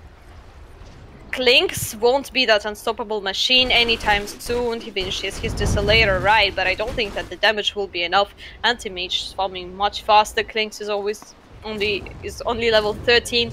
Anti-Mage is already level 16, and oh my god, he is 4k gold ahead, and the gold keeps swimming into his pockets. Meanwhile, on the top lane, they're preparing an ambush for whoever will defend tier 1. Nikwa getting out of his trees with the Aghanim Scepter completed with their Arcane Boots. Maybe it will be some kind of a Lotus on Mirana later on. I think it's a pretty good pickup when you're playing against Silencer. Not bad. Yeah, I think Lotus Orb is a good pickup, but I don't think Mirana needs that. I think a Blink Dagger is better to start off. Maybe Lotus Orb on Night Stalker, and then maybe Mirana Lotus Orb later on. I don't think it's that necessary to grade out now. So Yeah. You can always go for a Yo Scepter in worst case. I like that he's going But for the Maelstrom. instead, look at this. Yeah. Isn't that Yeah. The one that Wow, made people creativity. rage quit because he was terrible and blah blah. Even though he was amazing. Yeah, it's. I don't know if it's gonna work out this game. I think it's gonna wait to deal with Phantom Lancer. I like the idea here, especially with Quas Wex. It works out a bit better. He needs a point in Exort so he can use that. Yeah, he has the. Very important to use the Alacrity with this build, and try to have as much variety in your spells. It's not like Tornado, EMP, Cold Snap does too much. Yep, that's true. Yet the problem is I haven't seen almost a single attempt by the Brestomans to kill Illidan. He just like, it feels like he's playing, well, almost like a solo queue, you know, when like all the kids on the playground are having their own fun, playing with each other, and he's like left alone somewhere, but he's like kind of okay with it. Almost completed his Manta style, only 500 gold away. Oh. And there's an ambush. I mean, that 500 gold is going to come really quickly for Illidan SDR. Still not fighting with his team, so he's just trying to get that Manta style first. Thompson will see last here. There's a global silence saving him, and now the Clinks joining in, trying to attack the Night Stalker. bit of harassment, nothing else but that for TPM, who forced a couple commitments there, but weren't able to get any kills out of it. Illidan SDR will take this advantage to farm up and get some enemy ancients, finishing up finally his monster. The problem for the Brestomans now that when they don't have a global silence, they can't even really fight. The only purpose of this global was to stop Invoker from his amazing combination of a Cold Snap Tornado EMP. But hey, there's a death. Fiend's Grip, yep. Goodbye, Silencer. I don't know if it was that necessary commitment of an ulti, to be honest. Because probably could have been something better, but hey. Never say no to what you can take for nothing, basically. Mental style completed. Oh, sorry. Remember, it was an arrow attempt. Well, Nico actually keeps on fighting with the dogs here. What are you doing, Darkseer? Surge bye-bye. Yeah, there's no way he can make it out of there. Darkseer just throws his arm in the air. Ah, whatever, I'll die like Jesus. And it's gonna be TBM losing in Darkseer, meaning that they also gave a bit more space to the anti-invasion farm during that occasion, because Illidan SDR now can be pretty much free, without the good stun of the vacuum, which is a good start to start. Good stun to start.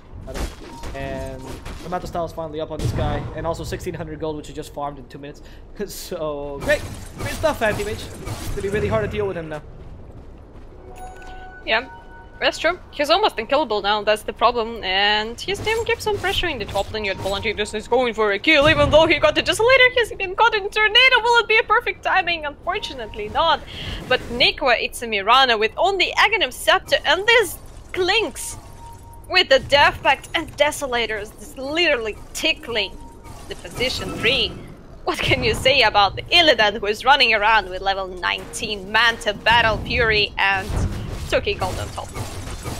Yeah, I don't know how you're supposed to stop him at this point, especially with one of your heroes being a Phantom Lancer. Is he supposed to burst him down? How? Illidan will just decimate him, or he's able to just mince him.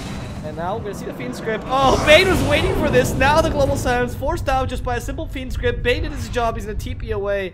Honestly, not a bad trade. I would take a global silence for a Fiend Script any day. Yeah, actually, that was a pretty good Bane. That was a weird pretty play, right? Because he was waiting there for so long. Oh, go look at Nico go. That leap. It's gonna save her just barely. They're just like, they're toying. They're literally toying, dragging like everyone from one point to another, and finally Illidan is back in the game. Finally, time to farm some other creeps, which are called heroes. Is it the time? He should be okay now. Hookshot finds it. Blank. No, Cox pushing back. Illidan quick. And the Tornado also helping there out a bit. Illidan is gonna go invisible now. They can't find the Mirana. She has to leap away with the dust finally hitting her. Clinks can deal so much damage, but yet again, like you said, they're toying with them. They have nobody dying or even close to the threat of death. Thompson, meanwhile, kept pushing and farming during this time. And of course, the anti-mage made it out alive and continues to farm on this hero.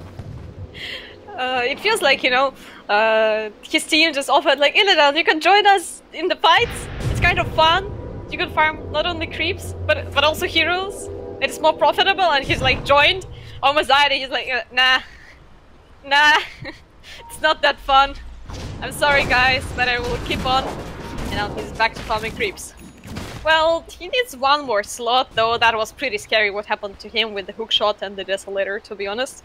That was a little bit too close to comfort, you know. But hey, Butterfly. And actually that's such a great pickup. There is no way that Clinks will get it soon. Like, he instantly puts it in a quick buy, but hey.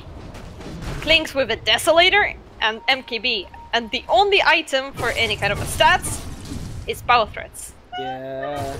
No. I don't like that glass cannon build too much, especially because of lack of utility. Oh, as we say this, so bad. Look at it go down really easily. He vanishes. Sohi comes by. Oh, wait, they want more. They find Sohi, they can fly, and there's the silence. No Manta style on this poor man. Look at him go. Antimus shows him what he was supposed to do, which was turn into 3. A Tornado catches the Clink just barely. They still dusted him. Alpon, Peebles will try to fight, but he's been Fiend Script down. Illidan SDR will just finish up this poor Clink. The GG, really? They just give up against SFT. 27 minutes in, they say no more. Take game number 2 and remain in the winners brackets. Congratulations, SFT will make it to the next round. Yeah, that was a pretty good game. Even though Illidan didn't have that much fun, it felt like, but hey. That was a clean cut for them. Well-deserved victory, I must admit. Yeah, I think they played really well. The draft actually ended up being pretty. That's it, guys. So that's it for us for today. Prodota Cup is over. Woo! Oh, no, not woo. I guess we're set. We're gonna come back tomorrow with some more STA games. Do not worry about that. Of course, casted by Joe the Extra, and we'll come back again in the afternoon. My name is the Swordfish. I was here with Dota, casting these great EU games. And of course, you can also find us on Twitter at the Swordfish and at Dota. And if you guys do enjoy this tournament, do check out XBet, as they are our sponsor and allow this tournament to exist. They are the guys that you can go and bet on your favorite Prodota Cup teams, and of course get the highest payouts and the most favorable odds, together with the code BOUNTDX, which allows you to get $100 deposit for free. That's it, guys. We'll come back tomorrow with some more Dota 2. Hope you've enjoyed until now, and see you then.